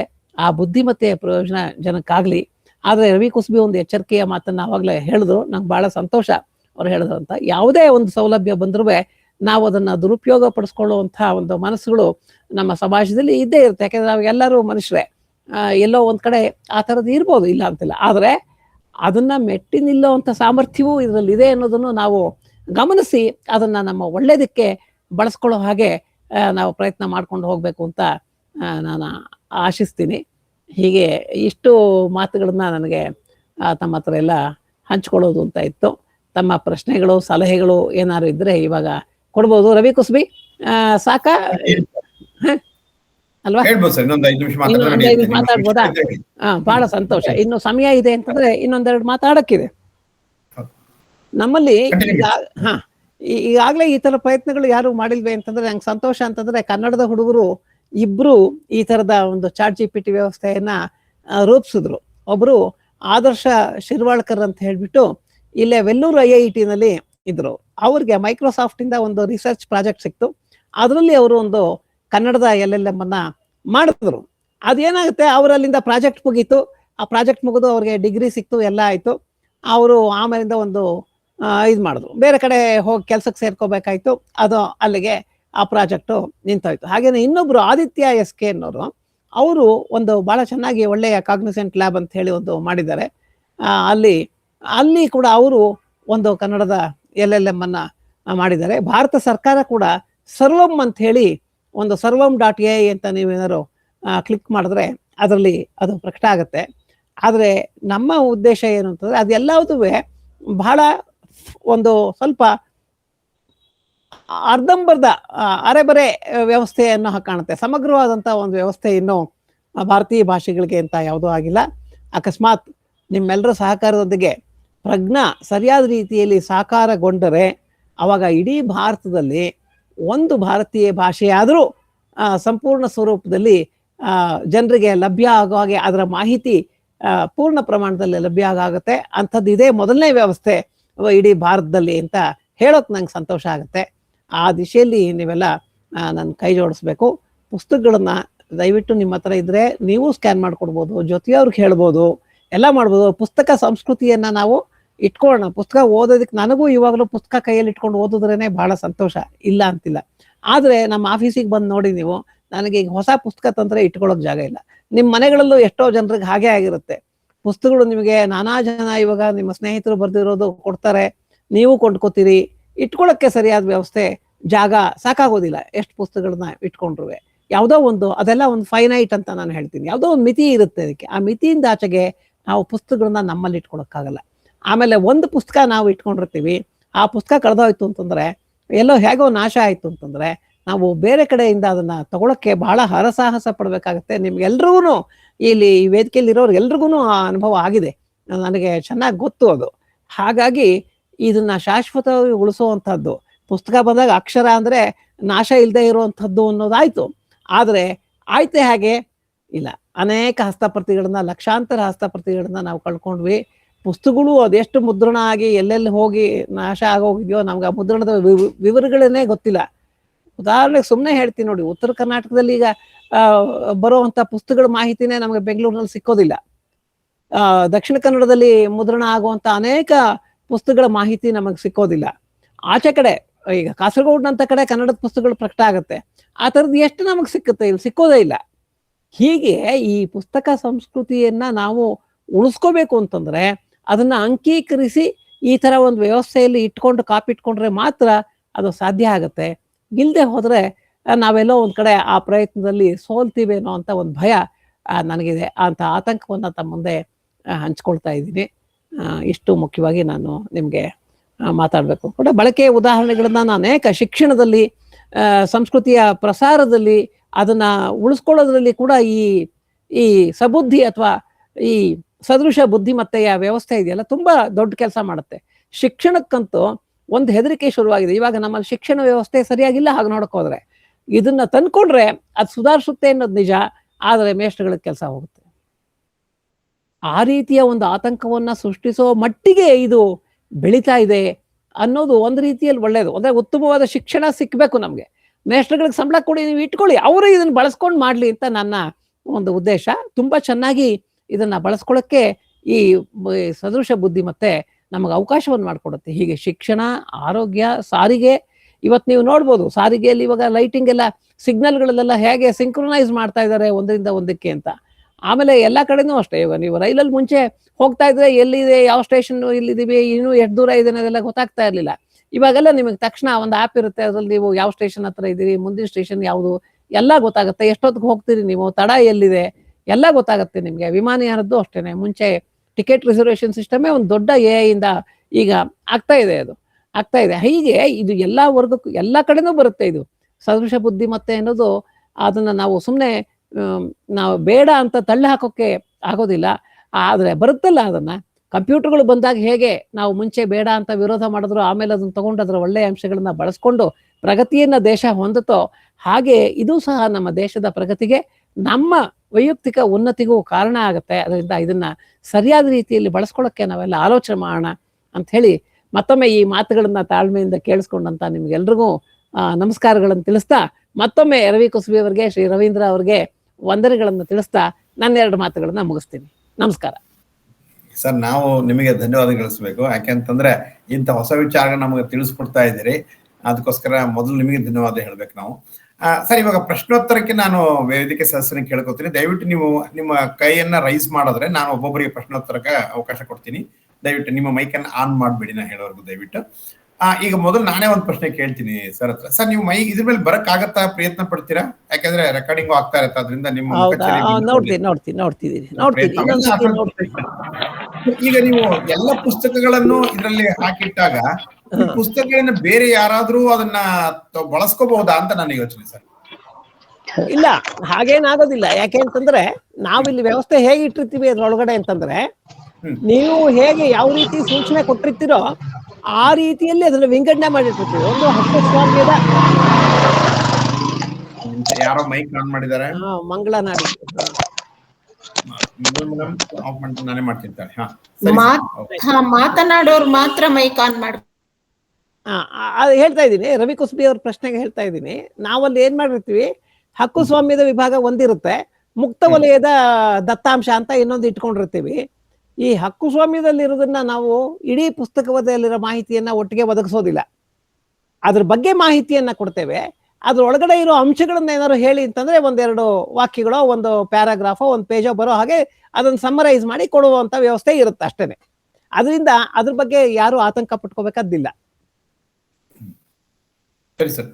ಮತ್ತೆ ಈಗ ಈ ಪುಸ್ತಕಗಳಲ್ಲಿ ನಾವೆಲ್ಲ ಜೋಡಿಸೋ ಪುಸ್ತಕಗಳು ಅಂದ್ರೆ ಇವೆಲ್ಲವೂ ಆಡಿಯೋ ರೂಪದಲ್ಲಿ ಶೇಖರಣೆ ಆಗಿರುತ್ತೆ ಸರ್, ಅಥವಾ? ಇಲ್ಲ ಇಲ್ಲ, ಇದೆಲ್ಲ ಇಲ್ಲಿ ಇದ್ರೊಳಗಡೆ ಹೇಗಿರುತ್ತೆ ಅಂತಂದ್ರೆ ನಿಮಗೆಲ್ಲ ಗೊತ್ತಿರ್ಬೋದು, ಟೋಕನ್ಸ್ ಅಂತ ಹೇಳಿ ಕರೀತಾರೆ. ಪ್ರತಿಯೊಂದು ಪುಸ್ತಕದಲ್ಲಿರೋ ಮಾಹಿತಿ ಅನ್ನೋದು ಪದಗಳನ್ನಾಗಿ ವಿಂಗಡಿಸ್ಕೊಂಡು ಆ ಪದಗಳನ್ನ ಒಂದು ಟೋಕನ್ ಅಂತ ಇಟ್ಕೊಂಡಿರುತ್ತೆ ಅಷ್ಟೇನೆ. ಅದು ಅದಕ್ಕೆ ನೀವೆಲ್ಲ ನೋಡಿರ್ಬೋದು, ಇವಾಗ ಎಷ್ಟು 200 billion parameters, 200 billion 120 million tokens ಒಟ್ಟಿಗೆ ಕೆಲಸ ಮಾಡುತ್ತೆ ಇದರಲ್ಲಿ ಅಂತ ಹೇಳ್ತಾ ಇರ್ತಾರೆ ಅದ್ರಲ್ಲೆಲ್ಲ. ಹಾಗೆ ಬಹಳ ಅಮೂರ್ತವಾದಂತ ರೀತಿಯಲ್ಲಿ ಇರುತ್ತೆ. ಆದ್ರೆ ನಾವು ಹಾಡು ಕೇಳಬೇಕು ಅಂದಾಗ ಅದನ್ನ ಆ ರೂಪಕ್ಕೆ ತಂದ್ಕೊಂಡು ನಿಮಗೆ ಕೇಳಿಸುತ್ತೆ ಅದು. ಸರಿ ಸರ್, ನನ್ನ ಇನ್ನೊಂದೆರಡು ಪ್ರಶ್ನೆಗಳಿದೆ, ಬಟ್ ಬೇರೆ ಸದಸ್ಯರು ಪ್ರಶ್ನೆಗಳನ್ನ ಕೇಳ್ತಾ ಇದ್ದಾರೆ. ನಾನು ಶೀಲಾ ಮೇಡಮ್, ಅರ್ಕಲ್ಗೂಡು ಮೇಡಮ್, ಶೀಲಾ ಅರ್ಕಲ್ಗೂಡು, ನೀವು ಪ್ರಶ್ನೆ ಕೇಳಬಹುದು ಮೇಡಮ್. ನಮಸ್ಕಾರ GN ಮೂರ್ತಿ ಸರ್ ಅವ್ರಿಗೆ. ಬಹಳ ಚೆನ್ನಾಗಿತ್ತು, ನಮ್ಗೆ ಅರ್ಥ ಆಗ್ತಾ ಇತ್ತು ನೀವು ಮಾತಾಡಿದ್ದು ಸ್ವಲ್ಪ ಮಟ್ಟಿಗೆ.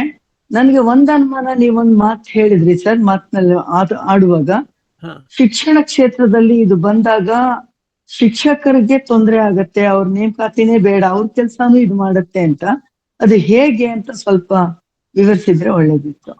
ಅದು ಹೇಳ್ತೀನಿ ನಾನು. ಈಗಾಗಲೇ ನಿಮಗೆ MIT ಅಂತ ತಾವು ಕೇಳಿರ್ತೀರಿ, ಮೆಸಾಚುಸೆಟ್ಸ್ ಇನ್ಸ್ಟಿಟ್ಯೂಟ್ ಆಫ್ ಟೆಕ್ನಾಲಜಿ ಅಂತ ಶ್ರೀಧರ್ ಮೂರ್ತಿ ಅವರು ಕೇಳ್ತಾ ಇದ್ದಾರೆ ಪ್ರಶ್ನೆ. 1 ನಿಮಿಷ ಹೇಳ್ತೀನಿ ಸರ್, ಅವ್ರಿಗೂ ಗೊತ್ತಿರುತ್ತೆ. ಅಲ್ಲಿ ಈಗಾಗಲೇ ಎಷ್ಟೋ ವರ್ಷಗಳಿಂದ ಈ ಶಿಕ್ಷಣವನ್ನ ಈ ಬಹುಮಾಧ್ಯಮದ ಮೂಲಕ ಕಲಿಸುವಂತ ರೀತಿಯಲ್ಲಿ ಪರಿವರ್ತನೆ ಮಾಡಿ ಅಲ್ಲಿ ಇಟ್ಟಿದ್ದಾರೆ.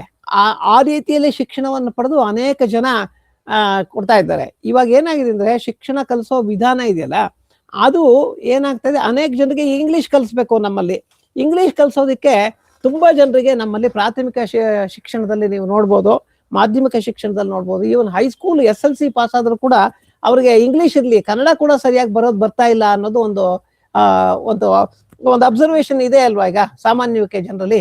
ಅದಕ್ಕೆ ನಾವು ಶಿಕ್ಷಣ ನೀಡುವಂತ ಸ್ವರೂಪದಲ್ಲಿ ತಂತ್ರಜ್ಞಾನವನ್ನ ಬಳಸ್ಕೊಂಡ್ರೆ ಆ ಶಿಕ್ಷಕನ ಒಂದು ಬುದ್ಧಿಮತ್ತೆಗೆ, ಅವ್ರ ವಿಧಾನಕ್ಕೆ ಬೇರೆ ರೀತಿಯ ಒಂದು ಸ್ವರೂಪದ ಒಂದು ಹೊಸ ಆಯಾಮವನ್ನ ಕೊಟ್ಟು ಅದನ್ನು ಬಳಸ್ಕೋಬಹುದು ಅನ್ನೋದು ಒಂದು ಇದೆ. ನಾನು ಹೇಳಿದ್ರೆ ನಾಳೆ ಆಗ್ಬಿಡುತ್ತೆ ಅಂತ ಇಲ್ಲ, ಆದ್ರೆ ಈ ಶಿಕ್ಷಣ ಕ್ಷೇತ್ರದಲ್ಲಿ ಬಳಸ್ಕೊಳ್ಳೋ ರೀತಿಯ ಸಾಧನಗಳು ಈಗಾಗಲೇ ಈ ಸಬುದ್ಧಿ ಅಥವಾ ಬುದ್ಧಿಮತ್ತೆಯನ್ನ ಉಪಯೋಗಿಸ್ಕೊಂಡು ಸಿದ್ಧ ಆಗ್ತಾ ಇವೆ. ತಕ್ಷಣಕ್ಕೆ ನಮಗೆ ಕಾಣಿಸ್ತಾ ಇರ್ಬೋದು, ನಾಳೆ ಬರುತ್ತವೆ ಅವು. ಈಗ ನೋಡಿ, ನಮ್ಮಲ್ಲಿ ಗೆಸ್ಟ್ ಲೆಕ್ಚರರ್ಸೇ ತುಂಬಾ ಜನ ಇದ್ದಾರೆ ಎಲ್ಲಾ ಕಡೆ. ನಮ್ಮ ಹೈಸ್ಕೂಲ್ ಇರ್ಬೋದು, ಕಾಲೇಜ್ ಇರ್ಬೋದು, ಎಲ್ಲಾ ಕಡೆನೂ ಇಲ್ಲ ಸರಿಯಾದ ಶಿಕ್ಷಕರು ಇಲ್ಲ ನಮ್ಮ ಹತ್ರ. ಈಗೆಲ್ಲ ಇಂಗ್ಲಿಷ್ ಮೀಡಿಯಂ ಮಾಡ್ತೀವಿ ಅಂತ ನೀವು ಎಲ್ಲದನ್ನು ಪಬ್ಲಿಕ್ ಸ್ಕೂಲ್ ಆಗಿ ಕನ್ವರ್ಟ್ ಮಾಡ್ತಾ ಇದ್ದಾರೆ, ಕರ್ನಾಟಕ ಪಬ್ಲಿಕ್ ಸ್ಕೂಲ್ ಅಂತ. ಆದ್ರೆ ಇಂಗ್ಲಿಷ್ ಮಾಧ್ಯಮದಲ್ಲಿ ಪಾಠ ಮಾಡುವಂತ ಶಿಕ್ಷಕರು ಇದಾರ ಇವಾಗ ಅನ್ನೋದನ್ನ ಯೋಚನೆ ಮಾಡಿಲ್ಲ ಸರ್ಕಾರ. ಈಗೆಲ್ಲ ಅದು ಸಂಕೀರ್ಣವಾದಂತ ಸಮಸ್ಯೆ, ಒಂದು ಉತ್ತರ ಅಂತ ಅದಕ್ಕೆ ಇರೋದಿಲ್ಲ.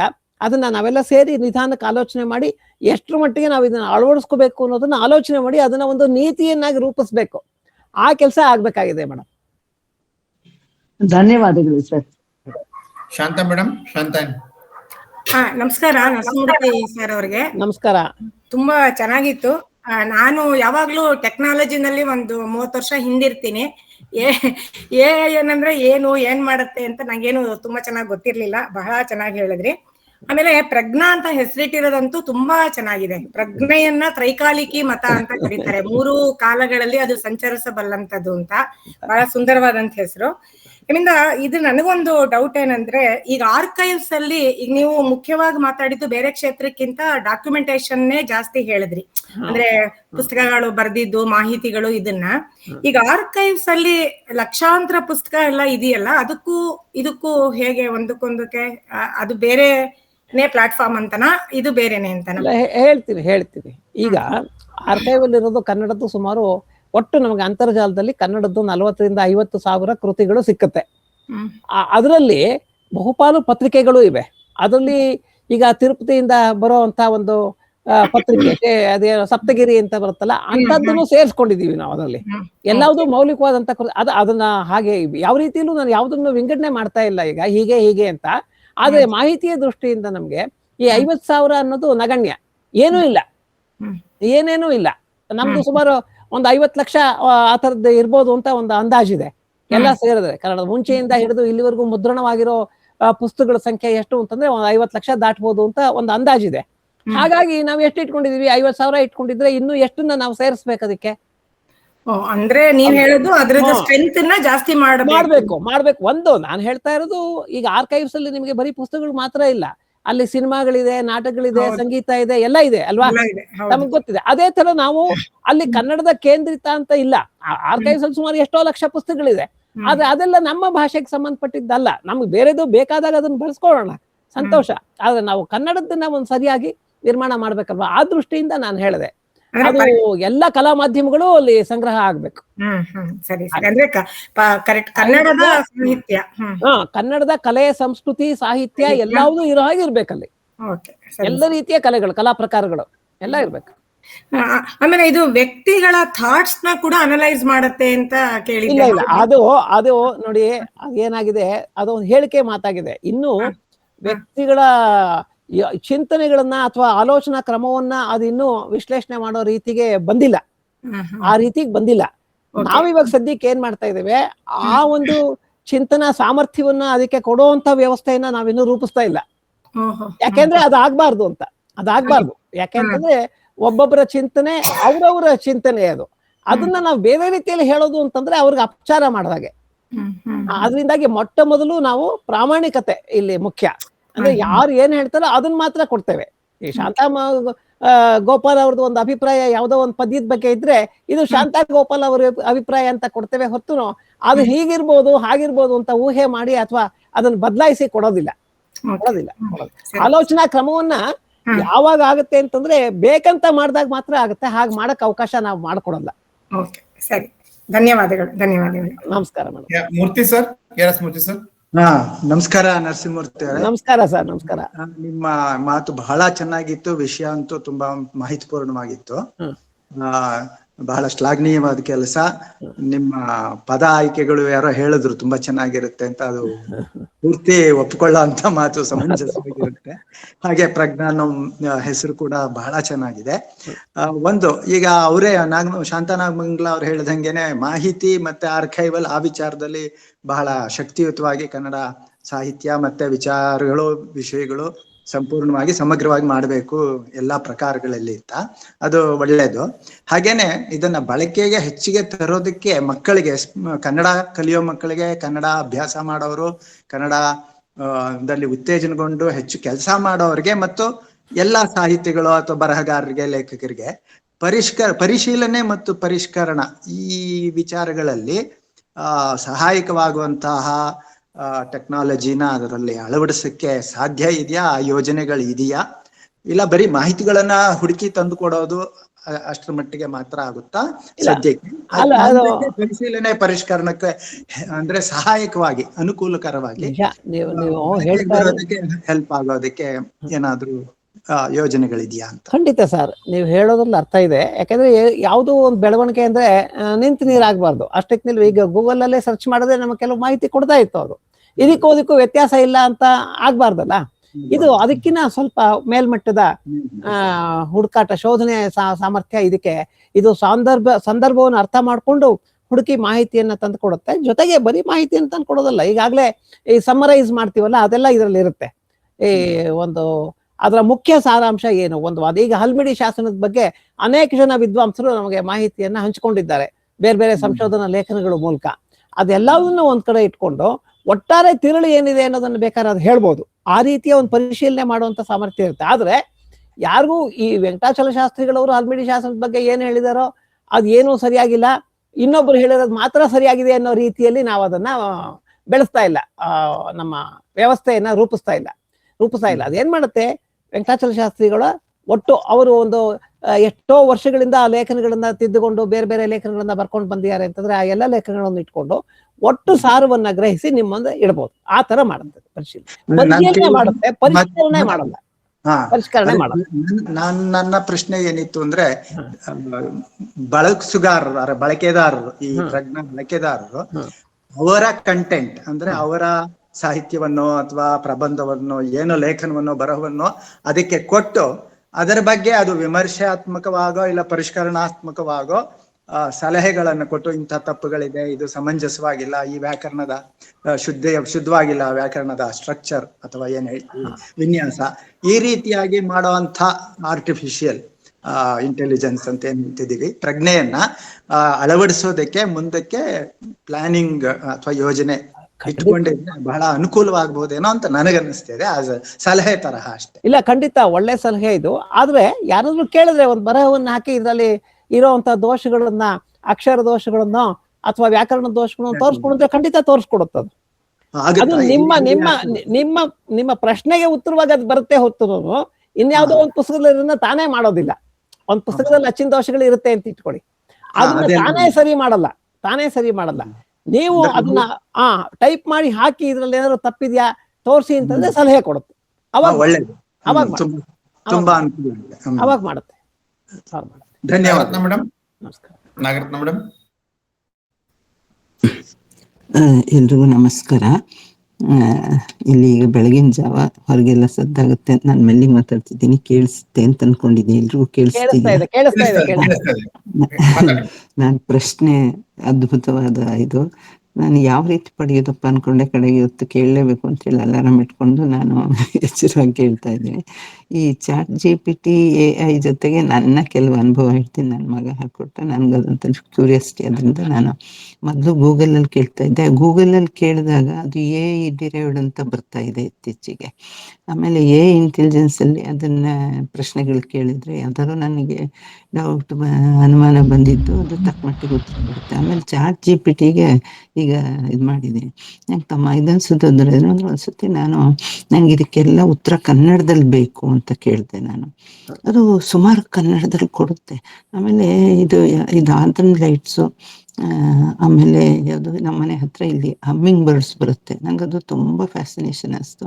ಅದ್ರ ಬಗ್ಗೆ ಕೇಳಿದಾಗ ನಿಮಗೆಲ್ಲ ಆಶ್ಚರ್ಯ ಆಗೋದು, ನಿಮಗೂ ಗೊತ್ತಿರ್ಬೋದು, ಹಮ್ಮಿಂಗ್ ಬರ್ಡ್ ಬಗ್ಗೆ ಒಂದು ಪದ್ಯ ಬರೀಲ್ಲ ಅಂತ ಕೇಳ್ತದು. ಭರತೋಸು ಅಂದ್ರೆ ಹಮ್ಮಿಂಗ್ ಬರ್ಡ್ ಬಗ್ಗೆ ಇದ್ರ ಬಗ್ಗೆ ಎಲ್ಲ ಕೆಲವು ಪದ್ಯಗಳನ್ನ ಅದು ಬರೆದಿದೆ. ಕೆಲವು ಕಡೆ ಭಾಷೆ ತಪ್ಪನ ಹೇಳಿದೆ, ಇಂಥದ್ದು ಉಪಯೋಗಿಸ್ಬಾರ್ದು ಅಂದ್ರೆ ನನ್ನನ್ನು ತಿದ್ದಿದ್ದಕ್ಕೆ ಥ್ಯಾಂಕ್ಸ್ ಅಂತ ಹೇಳಿ ಅದು ಕಳಿಸುತ್ತೆ. ಆಮೇಲೆ ಈ AI-ಗೂ ChatGPT-ಗೂ ವ್ಯತ್ಯಾಸ ಅಂದ್ರೆ AI-ಯಲ್ಲಿ ನಾವು ಎಷ್ಟು ಕೇಳ್ತೀವೋ ಅಷ್ಟನ್ನು ಕೊಟ್ಟು ಸುಮ್ಮನಾಗುತ್ತೆ.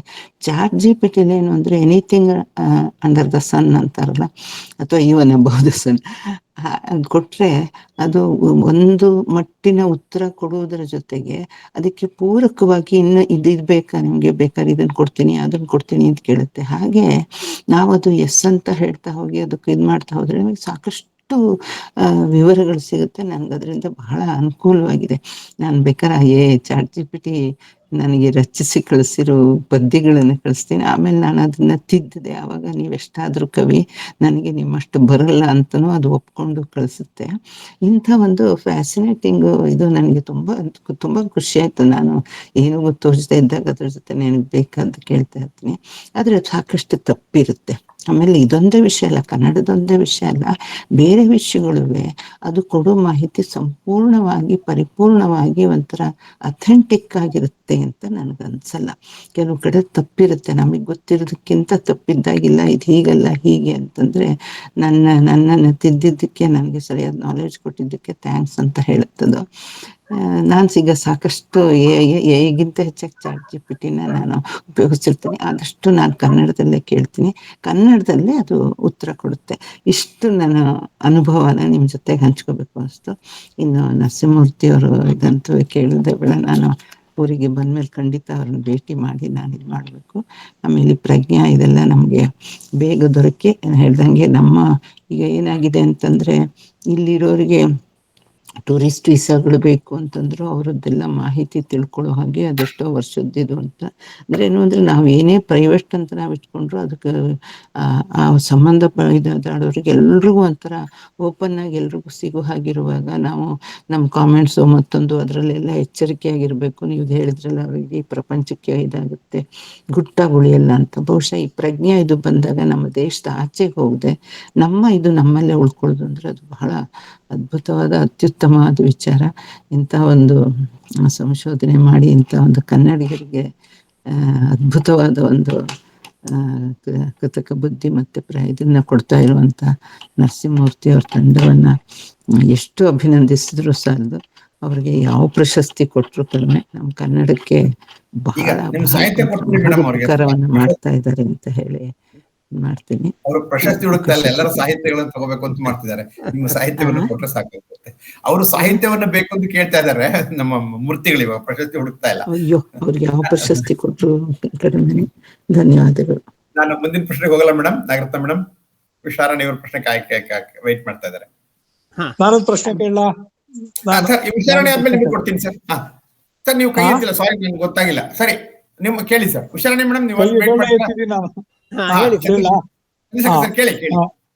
ನರಸಿಂಹಮೂರ್ತಿ ಅವರು ಬಹಳ ದೊಡ್ಡ ಒಂದು ಕಾರ್ಯಕ್ರಮವನ್ನು ಹಾಕೊಂಡಿದ್ದಾರೆ.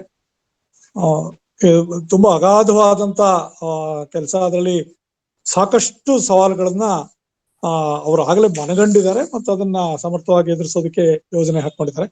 ಅವರಿಗೆ ಮೊಟ್ಟ ಮೊದಲನೇದಾಗಿ ನಾನು ಹೃತ್ಪೂರ್ವಕವಾದ ಅಭಿನಂದನೆಯನ್ನ ಸೂಚಿಸ್ತೀನಿ. ಕನ್ನಡದಲ್ಲಿ ChatGPT ಬರೋದು ಅಂತಂದ್ರೆ ತುಂಬಾ ನಮಗೆ ಹೆಮ್ಮೆ ಮತ್ತು ಬಹಳ ಕಾತರದಿಂದ ನಾವು ಕಾಯೋ ತರ ಆಗುತ್ತೆ.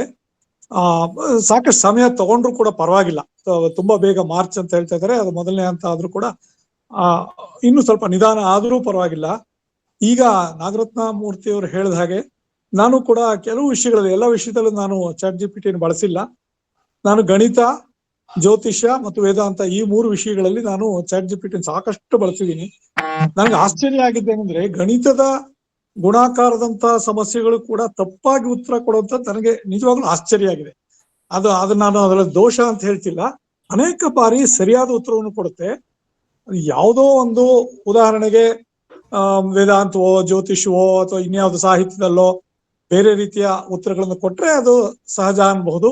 ಆದ್ರೆ ಗಣಿತದಂತ ಖಚಿತವಾದಂತ ವಿಜ್ಞಾನದ ವಿಷಯದಲ್ಲಿ ಕೂಡ ಕೇಳಿದ ನೇರ ಪ್ರಶ್ನೆಗಳಿಗೆ ಅದು ಬಹಳ ತಪ್ಪಾಗಿ ಉತ್ತರ ಕೊಡೋದು ನನ್ನ ಗಮನಕ್ಕೆ ಬಂದಿದೆ. ನಾನು ಅದನ್ನು ಹೀಗಲ್ಲ ಹೀಗೆ ನಾನು ಬೇರೆ ಇದರಲ್ಲಿ ಅದನ್ನು ಪರಿಶೀಲಿಸ್ಬಿಟ್ಟು ಅದು ಹೀಗಲ್ಲ ಈ ತರ ಇದೆಯಲ್ಲ, ಇದು ಸರಿಯಾದ ಉತ್ತರ, ನಿನ್ನ ಉತ್ತರ ನನಗೆ ಒಪ್ಪಿಗೆ ಆಗ್ಲಿಲ್ಲ ಅಂದ್ರೆ ಹೌದು ಕ್ಷಮಿಸಿ ಅಂತ ಹೇಳಿ ಅದು ಮತ್ತೆ ತಿದ್ದುತ್ತೆ. ಇದೆಲ್ಲ ನನಗೆ ಸ್ವಲ್ಪ ಆಶ್ಚರ್ಯ ಆಗುತ್ತೆ. ಯಾಕಂದ್ರೆ ಗಣಿತ ಬಹಳ ಅತ್ಯಂತ ಖಚಿತವಾಗಿರ್ತಕ್ಕಂಥ ವಿಜ್ಞಾನಗಳಲ್ಲಿ ಗಣಿತ ಮುಖ್ಯವಾದ್ದು. ಅದರಲ್ಲಿ ಈಗ ಅದು ಬರೀ ನಾನು ಫಾರ್ಮುಲಾಗಳ ಬಗ್ಗೆ ಕೇಳ್ತಿಲ್ಲ, ಫಾರ್ಮುಲಾ ಬೇರೆ ರೂಪದಲ್ಲಿ ಇರ್ಬೋದು, ಆದ್ರೆ ಅಂಕಗಣಿತದಂತ ವಿಷಯ, ಇನ್ನೂ ಕೆಲವು ಗಣಿತದ ಬಹಳ ಖಚಿತವಾದಂತ ಉತ್ತರಗಳನ್ನ ಅದು ಕೊಡೋದಿಲ್ಲ. ಆದ್ರಿಂದ ನನಗೆ ಸ್ವಲ್ಪ ಇದಿನ್ನೂ ಸಾಕಷ್ಟು ಇಂಪ್ರೂವ್ ಆಗ್ಬೇಕೇನೋ ಅಂತ ಅನ್ನೋ ಭಾವನೆ ಬಂದಿದೆ. ಇನ್ನು ಬೇರೆ ಬೇರೆ ವಿಷಯಗಳಲ್ಲಿ ಕೇಳಿದ್ರೆ ಏನೋ ಒಂದು ಉತ್ತರ ಕೊಡುತ್ತೆ, ಅದು ಸರಿನೋ ತಪ್ಪೋ ಅಂತ ತಿಳ್ಕೊಬೇಕಾದ್ರೆ ನಮಗೆ ಬೇರೆ ರೀತಿಯ ಜ್ಞಾನನೂ ಇರಬೇಕಾಗತ್ತೆ. ಅದ್ರ ಬಳಕೆ ಕೂಡ ಒಂದು ಕಲೆನೇ ಆಗತ್ತೆ, ಅದು ಕೂಡ ಒಂದು ಕೌಶಲನೇ ಆಗತ್ತೆ ಅಂತ ನನ್ನ ಅನುಭವಕ್ಕೆ ಬಂದಿದೆ. ಖಂಡಿತ ಇದು ಉಪಯುಕ್ತ. ಕನ್ನಡದಲ್ಲಿ ಇಂಥ ಕೆಲಸ ಮಾಡ್ತಿರ್ತಕ್ಕಂಥ ಗಣಕ ಪರಿಷತ್ತು ಮತ್ತೆ ಅದರ ಆಧಾರ ಸ್ತಂಭ ಆಗಿರ್ತಕ್ಕಂಥ ನರಸಿಂಹಮೂರ್ತಿ ಅವರಿಗೆ ಅಭಿನಂದನೆ. ಅವ್ರ ಕಾರ್ಯದಲ್ಲಿ ಯಶಸ್ಸು ಸಿಗ್ಲಿ, ನಮ್ಮ ಕೈಲಾದಂಥ ನೆರವನ್ನ ನಾವು ಕೊಡಬಹುದು. ಒಳ್ಳೇದಾಗ್ಲಿ. ನಮಸ್ಕಾರ ಸರ್. ಒಂದೇ ಒಂದು ಮಾತು ಚಂದ್ರಶೇಖರ್ ಅವರದ್ದು ಇದಕ್ಕೆ ಒಂದು ಹೇಳಬೇಕು. ಯಾಕಂದ್ರೆ ಗಣಿತದಲ್ಲಿ ತಪ್ಪಾಗುತ್ತೆ ಅಂತ ಹೇಳಿದ್ರು. ಈಗ ಸುಮ್ಮನೆ 3+4 ಎಷ್ಟು ಅಂತ ಕೇಳಿದ್ರೆ ಅದನ್ನ ಒಂದು ಹಲವಾರು ಲಕ್ಷ ರೀತಿಯಲ್ಲಿ ಪ್ರೋಗ್ರಾಮ್ಗಳನ್ನ ಬರೆದು ಉತ್ತರ ಕಂಡ್ಕೋಬಹುದು. ಆ ಸಾಧ್ಯತೆಗಳಿದೆ. ಹಾಗೆ ಅದು ತಂತ್ರಾಂಶ ಯಾವುದೋ ಒಂದು ಸಾಧ್ಯತೆಯನ್ನು ಹುಡುಕಿ ತಕ್ಷಣ ಬೇಗ ಕೊಡಬೇಕು ಅನ್ನೋ ಕಾರಣಕ್ಕೆ ತಕ್ಷಣ ಯಾವುದೋ ಒಂದು ಹಾಕಿದಾಗ ತಪ್ಪಾಗಿರ್ಬೋದು, ಆದ್ರೆ ಇನ್ನೊಂದ್ಸತಿ ಸರಿಯಾಗಿ ಕೊಡುತ್ತೆ. ಆದ್ರೆ ಇವಾಗ ಗಣಿತದಲ್ಲಿ ಅತ್ಯಂತ ಕ್ಲಿಷ್ಟವಾದಂತ ಪ್ರಮೇಯಗಳನ್ನೆಲ್ಲ ಅದು ಸಾಧಿಸಿ ತೋರ್ಸೋಕೆ ಬೇರೆ ಬೇರೆ ವಿಧಾನದಲ್ಲಿ ಸಾಧಿಸಿ ತೋರಿಸ್ಕೊಟ್ಟಿದೆ ಅನ್ನೋದು ಅಷ್ಟೇ ನಿಜ. ಹಾಗಾಗಿ ಇದನ್ನ ನಾವು ಅದನ್ನ ಇದ್ ಮಾಡ್ಬೇಕಾದಿಲ್ಲ.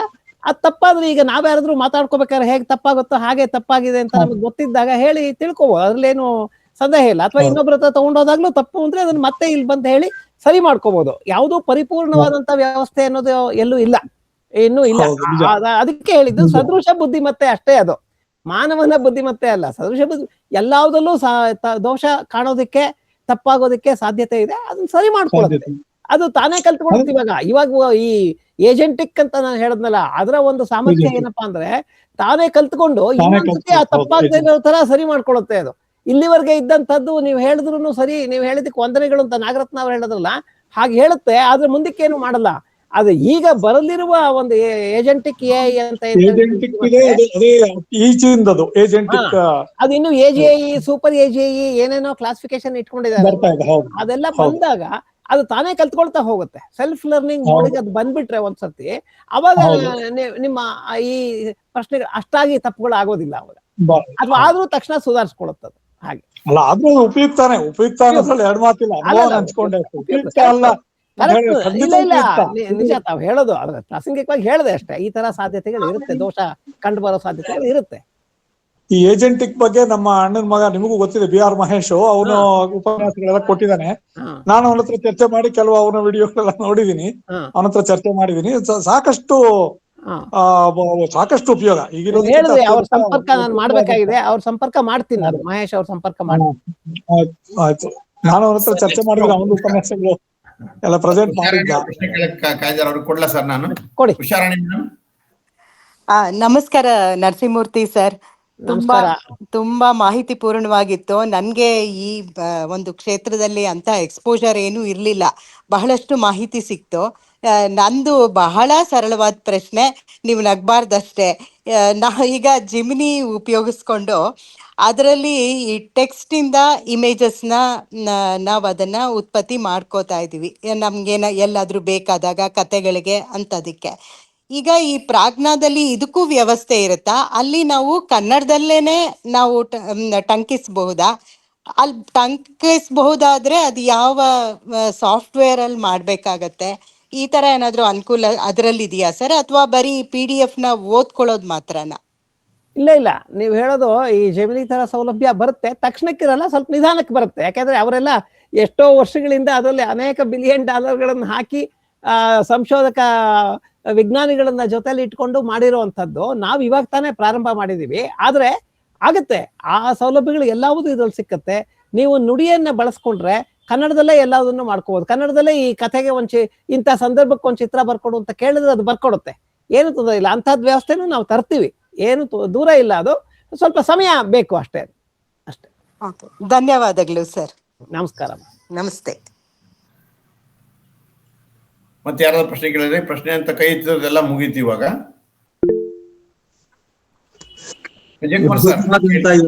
ಅದ್ಭುತವಾದಂತ ಯೋಜನೆ. ಫಸ್ಟ್ ಆಫ್ ಆಲ್ ಈ ಪ್ರಾಜೆಕ್ಟ್ ಪ್ಲಾನಿಂಗ್ ಬಹಳ ಒಂಥರ ಕುತೂಹಲ ಹುಟ್ಟಿಸಿದೆ, ಉತ್ಸಾಹ ನಮಗ್ ಖಂಡಿತ ಬರುತ್ತೆ, ಉಪಯೋಗಿಸಕ್ಕೆ ನಾವು ಕಾಯ್ತಾ ಇದ್ದೀವಿ. ಶ್ಲಾಘನೀಯ ಕಾರ್ಯ. ನರಸಿಂಹಮೂರ್ತಿ ಅವರ ಶುಭಾರಂಭಕ್ಕೆ ನಮ್ಮ ಹಾರೈಕೆಗಳು ಮತ್ತೆ ಧನ್ಯವಾದಗಳು ಮುಖ್ಯವಾಗಿ. ತುಂಬಾ ಸಂತೋಷ. ತಮ್ಮೆಲ್ಲರ ಬೆಂಬಲ ಹಾರೈಕೆ ಇದ್ರೇನೆ ಕೆಲಸ ಮುಂದಕ್ಕೆ ಹೋಗುತ್ತೆ, ಇಲ್ಲೇ ಹೋದ್ರೆ ಏನೂ ಆಗೋದಿಲ್ಲ. ಯಶಸ್ವಿಯಾಗಿ ಬಹಳ ಒಳ್ಳೇದು. ಇಲ್ಲಿ ಸರ್ ತಾವೆಲ್ಲ ಜೊತೆಗಿದ್ದೀರಾ ಅನ್ನೋದೇ ಕೇಳಿಸ್ತಾ ಇದೆಯಲ್ಲ? ಹಾ, ಕೇಳಿಸ್ತಾ ಇದೆ ಸರ್. ನಮಸ್ಕಾರ ಮೂರ್ತಿ ಅವರಿಗೆ. ನಮಸ್ಕಾರ ಸರ್. ನಮಸ್ಕಾರ. ಅದೇ ನೀವು ಹೇಳಿದಾಗೆ ಇದು ಇವತ್ತಿನ ಒಂದು ಅದ್ಭುತವೇ ಇದು AI ಅನ್ನೋದು. ನಿಜ, ಇದು ಕೆಲವು ಕಡೆ ನಮ್ಗೆ ಅನನುಕೂಲ ಆಗಬಹುದು. ಬಹುಶಃ ನೀವು ಹೇಳಿದಾಗೆ ಶಿಕ್ಷಕರನ್ನ ಬೇರೆಯವ್ರು ಮಾಡ್ಬೋದು, ಅಥವಾ ಇತ್ತೀಚೆಗೆ ದಂಡಕ್ರಮದಲ್ಲಿ ಇದನ್ನ ಹೇಳಿ, ವೇದವನ್ನ ಹೇಳಿ 200 ವರ್ಷಗಳ ನಂತರ ಒಬ್ಬರೇ ಅಂತ ಅನಿಸ್ಕೊಂಡ್ರಲ್ಲ, ಬಹುಶಃ ಆ ಕೆಲಸವನ್ನು AI ಮಾಡ್ಬಿಡ್ಬೋದು ಅನ್ಸುತ್ತೆ ಅಂತ ಇದಲ್ಲ. ಆದ್ರೆ ಒಂದು ಕ್ಷೇತ್ರ, ಬಹುಶಃ ದೈಹಿಕ ಕ್ಷೇತ್ರದಲ್ಲಿ ಇದರ ಅಳವಡಿಕೆ ಬರೀ ಪೂರಕ ಪೋಷಕವಾಗಬಾರ್ದು, ಇನ್ನೇನು ಆಗ್ಲಿಕ್ಕೆ ಸಾಧ್ಯ ಇಲ್ಲ ಅಂತ ಅನ್ಸುತ್ತೆ. ಆ ಕ್ಷೇತ್ರ ಒಂದು ಮಟ್ಟಿಗೆ ಇದರಿಂದ ಸೇಫ್ ಇರಬಹುದಾ ಏನೋ ಅಂತ ನನ್ಗನ್ಸುತ್ತೆ. ಅಂದ್ರೆ ಮನುಷ್ಯನ ವೈಯಕ್ತಿಕ ದೇಹಾರೋಗ್ಯ ಮತ್ತೆ ಅವರ ವ್ಯಕ್ತಿತ್ವ ಅಲ್ವೇ? ಕ್ರೀಡೆಯಲ್ಲಿ ನಿಜ. ಆದ್ರೆ ಕ್ರೀಡೆಯಲ್ಲಿ ಅದ್ ಏನ್ ಮಾಡ್ಬೋದು ಅಂತಂದ್ರೆ ಸಹಾಯಕ ಸಲಹೆಗಳನ್ನ ಕೊಡ್ಬೋದು, ಅಥವಾ ಈಗ ಕ್ರೀಡಾ ಔಷಧಗಳಿದೆಯಲ್ಲ ಅದಕ್ಕೆ ಸಹಾಯ ಮಾಡ್ಬೋದು. ಅದು ಆ ಥರದ್ದೆಲ್ಲ ಮಾಡ್ಬೋದೇ ಹೊರತು ನೀವು ಹೇಳಿದ್ರೆ ಈಗ ನಾನು 100 ಮೀಟ್ರು ಒಂದು 10 ಸೆಕೆಂಡಲ್ಲಿ ಓಡಬೇಕು ಅಂದ್ರೆ ಓಡೋ ಹಾಗೆ ಮಾಡೋಕ್ಕೆ ಈ ತಂತ್ರಜ್ಞಾನಕ್ಕೆ ಸಾಧ್ಯ ಇರೋದಿಲ್ಲ. ಅದು ಆತ ಗಳಿಸ್ಕೋಬೇಕು, ಆ ಶಕ್ತಿನ ಆತ ಅಥವಾ ಆಕೆ ಗಳಿಸ್ಕೋಬೇಕು. ನೀವು ಹೇಳೋದು ಸರಿಯಾಗಿದೆ. ಆ ಮಟ್ಟಿಗೆ ಇದೇನು ನಮ್ಮ ಜೀವನದೊಳಗಡೆ ಅಷ್ಟು ಪ್ರವೇಶ ಮಾಡೋದಿಲ್ಲ. ಆ ಮಟ್ಟಿಗೆ ನಾವೆಲ್ಲ ಸ್ವತಂತ್ರ ಮನುಷ್ಯ ಜೀವಿಗಳಾಗಿ ಸಂತೋಷದಿಂದ ಕಾಲ ಕಳೀಬಹುದು ಸರ್.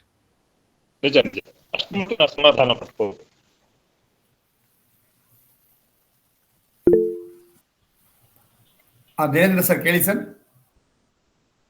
ಮ್ಯೂಟ್ ಆಗಿದೆ ಅವ್ರದ್ದು. ಮ್ಯೂಟ್ ಆಗಿದೆ. ಆನ್ ಮಾಡ್ಕೊಳ್ಳಿ ಸರ್. ಅಲ್ಲ, ಅವರೇ ಆನ್ ಮಾಡ್ಕೋಬೇಕು ಸರ್, ನಮಗೆ ಆನ್ ಮಾಡ್ಕಲ್ಲ. ಧೀರೇಂದ್ರ ಸರ್, ನೀವು ಪ್ರಶ್ನೆ ಕೇಳ್ಬೋದು. ನಮಸ್ಕಾರ ಮೂರ್ತಿಗಳೇ. ನಮಸ್ಕಾರ ಧೀರೇಂದ್ರ ಅವರೇ. ನಾನ್ ಸ್ವಲ್ಪ ತಡವಾಗಿ ಬಂದೆ, ಆದ್ರೆ ತುಂಬಾ ಚೆನ್ನಾಗಿತ್ತು. ಅದರಲ್ಲಿ ಪ್ರಜ್ಞಾ ಮತ್ತೆ ಸದೃಶ ಬುದ್ಧಿಮತ್ತೆ ಎರಡು ಹೆಸರು ತುಂಬಾ ಚೆನ್ನಾಗಿದೆ. ಕೃತಿಕ ಬುದ್ಧಿಮತ್ತೆ ಅನ್ನೋಕ್ಕಿಂತ ಸದೃಶ ಬುದ್ಧಿಮತ್ತೆ ತುಂಬಾ ಚೆನ್ನಾಗಿದೆ. ಅದು ಚಿಕ್ಕದಾಗಿ ಸಬುದ್ಧಿ ಅಂತ ಕೂಡ ಕೊಟ್ಟಿದ್ದೀರಿ, ಅದು ಕೂಡ ಸುಂದರವಾಗಿದೆ. ಓಕೆ, ನಂದು ಒಂದೇ ಒಂದು ಪ್ರಶ್ನೆ. ಈ ಗಣಕ ಪರಿಷತ್ ವೆಬ್ಸೈಟ್ ಅಲ್ಲಿ ಜಾಲತಾಣದಲ್ಲಿ ಧ್ವನಿಯಿಂದ ಪಠ್ಯಕ್ಕೆ ಅಂತ ಹೇಳಿ ಒಂದು ಆಪ್ ಇದೆ. ಅದು ಆಗಿದ್ಯಾ ಅಥವಾ ಇನ್ನೂ ಆಗ್ತಾ ಇದೆಯಾ? ಇನ್ನೂ ಆಗ್ತಾ ಇದೆ ಸರ್. ಅದು ಈ ತಿಂಗಳಲ್ಲಿ ಮುಗಿಬಹುದು. ಬಹುಶಃ ಜನವರಿ ಹೊತ್ತಿಗೆ ನಾವು ಅದನ್ನ ಎಲ್ರಿಗೂ ಲಭ್ಯ ಮಾಡ್ತೀವಿ. ಓಕೆ ಓಕೆ, ನಾನು ಇದೆ ಅಂದ್ಬಿಟ್ಟು ನೋಡಿದೆ ಅದನ್ನ, ಬಟ್ ಏನು ಬರ್ಲಿಲ್ಲ. ಡಿಸೇಬಲ್ ಮಾಡಿದೀವಿ ಅದನ್ನ, ಅದಕ್ಕೆ ಅದನ್ನ ಡಿಸೇಬಲ್ ಮಾಡಿದೀವಿ. ನಿಮ್ ಫೈಲ್ ಅಪ್ಲೋಡ್ ಮಾಡಕ್ಕೆ ಬಿಡೋದಿಲ್ಲ, ಮತ್ತೆ ಉತ್ತರವನ್ನು ಕೊಡೋದಿಲ್ಲ.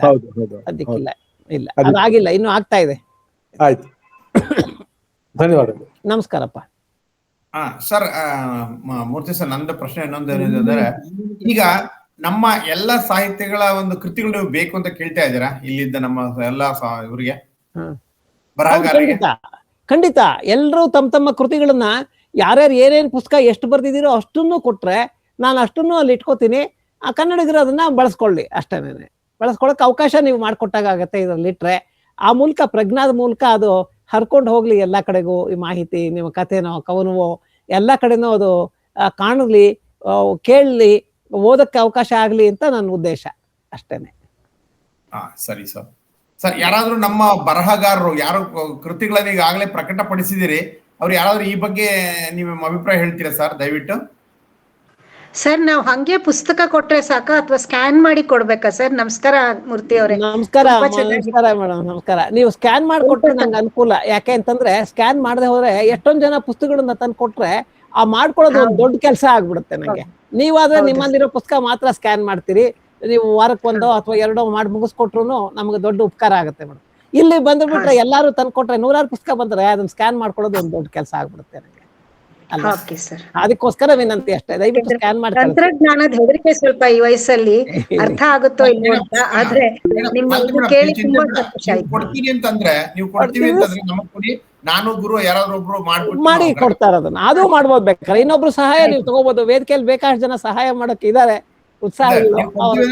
ಮಾಡ್ಕೊಡ್ತೀವಿ, ನೋ ಪ್ರಾಬ್ಲಮ್. ಯಾಕಂದ್ರೆ ನಾನು ಮುಖ್ಯವಾಗಿ ನಂದೊಂದು, ಆಮೇಲೆ ಇವರು ಮತ್ತೆ ಸೀತಾರಾಮ್ ಅವರು ಬರ್ದಿರುವಂತ ಶಿಲೆ ಇದ್ರ ಮೇಲೆ, ಕರ್ನಾಟಕ ಶಿಲೆಗಳ ಮೇಲೆ ಆ ಪುಸ್ತಕ ನವಕರ್ನಾಟಕ ಅವ್ರದ್ದು, ಅದನ್ನ ಮಾಡಿಸಿದ್ರೆ ತುಂಬಾ ಅನುಕೂಲ ಆಗುತ್ತೆ. ಎಲ್ಲ ನಾನು ಹೇಳಿದ್ನಲ್ಲ, ವಿಜ್ಞಾನ, ತಂತ್ರಜ್ಞಾನ, ಸಾಹಿತ್ಯ, ಕಲೆಗಳು, ಎಲ್ಲ ಕಲಾ ಪ್ರಕಾರದ ಬಗ್ಗೆ ಇರೋ ಪುಸ್ತಕಗಳು, ಆ ಕಲೆಯ ಮಾದರಿಗಳು ಕೂಡ ನಮಗ್ ಬೇಕು ಎಲ್ಲವುದು. ಆಯ್ತು ಸರ್, ಧನ್ಯವಾದ. ತುಂಬಾ ಮಾಹಿತಿ ತುಂಬಾ ಚೆನ್ನಾಗಿತ್ತು ಸರ್, ನಮಗ ಅರ್ಥ ಆಗೋ ರೀತಿನಲ್ಲಿ ಹೇಳಿದ್ರಿ, ನಿಜವಾಗ್ಲು ಧನ್ಯವಾದಗಳು ಮೇಡಮ್, ಧನ್ಯವಾದಗಳು. G Arun sir. ನರಸಿಂಹಮೂರ್ತಿಗಳೇ ನಮಸ್ಕಾರ. ನಮಸ್ಕಾರ. ಅಭಿನಂದನೆಗಳು ಮತ್ತು ನಿಮಗೆ ಧನ್ಯವಾದಗಳು. ಬಹಳ ಒಳ್ಳೆಯ ಕೆಲಸ ಆಗ್ತಾ ಇದೆ, ಮನಸ್ಸಿಗೆ ತುಂಬಾ ಹಿತವಾಗುವಂತ ಸಂತೋಷ ಆಗ್ತಾ ಇದೆ. ನಂದು ಒಂದೇ ಪ್ರಶ್ನೆ, ಹಿಂದೆನೂ ನಿಮ್ಮನ್ನು ಕೇಳಿದ್ದೆ. ಈಗ ತಾನೇ ಮೇಡಮ್ ಅವ್ರು ಕೇಳಿದಾಗೆ ಈ ತರದ ಕೆಲವು ಕೆಲಸಗಳು ಮಾಡೋದಕ್ಕೆ, ಕೆಲವು ಕಾರ್ಯಾಗಾರಗಳು ಮಾಡೋದ್ರೆ ತುಂಬಾ ಜನಕ್ಕೆ ಅನುಕೂಲ ಆಗುತ್ತೆ. ಈಗ ನೀವು ಸ್ಕ್ಯಾನ್ ಮಾಡಿಕೊಟ್ರೆ ಅನುಕೂಲ ಅಂತ ಹೇಳ್ತೀರಿ. ಸ್ಕ್ಯಾನ್, ಅತ್ಯುತ್ತಮವಾದ ಸ್ಕ್ಯಾನ್ ನ ನಮ್ಮಲ್ಲಿರುವಂತಹ ಪರಿಕರಗಳನ್ನೇ ಬಳಸ್ಕೊಂಡು ಹೇಗ್ ಮಾಡೋದು ಅನ್ನೋದಕ್ಕೆ ನೀವು ಇದೇ ರೀತಿ ಮತ್ತೊಂದು ಭಾಷಣದಲ್ಲಿ ಹೇಳ್ಬೋದು, ಅಥವಾ ಸಣ್ಣದೊಂದು ಕಾರ್ಯಾಗಾರನ ಸಸಕಸ ವೇದಿಕೆ ಮತ್ತು ಕಗ್ಗಪ್ಪ ಸೇರಿ ಮಾಡ್ತು ಅಂದ್ರೆ ಇಲ್ಲಿ ಇರುವಂತಹ ಎಲ್ಲ ಲೇಖಕರು ಬಂದು ಅದನ್ನ ಹೇಗೆ ಮಾಡ್ಬೋದು, ಅದರಿಂದ ತುಂಬಾ ಉತ್ಕೃಷ್ಟ ಮಟ್ಟದ ಒಂದು PDF-ನೋ ಅಥವಾ ಸ್ಕ್ಯಾನ್ನೋ ಹೇಗೆ ತೆಗಿಬೋದು ಅಂತ ನಮ್ಮೆಲ್ರಿಗೂ ತಿಳ್ಕೊಳ್ಳೋದಕ್ಕೆ ಅನುಕೂಲ ಆಗುತ್ತೆ. ದಯವಿಟ್ಟು ಅದನ್ನ ನಡೆಸ್ಕೊಡಿ ಅಂತ ಕೇಳ್ಕೊತೀನಿ.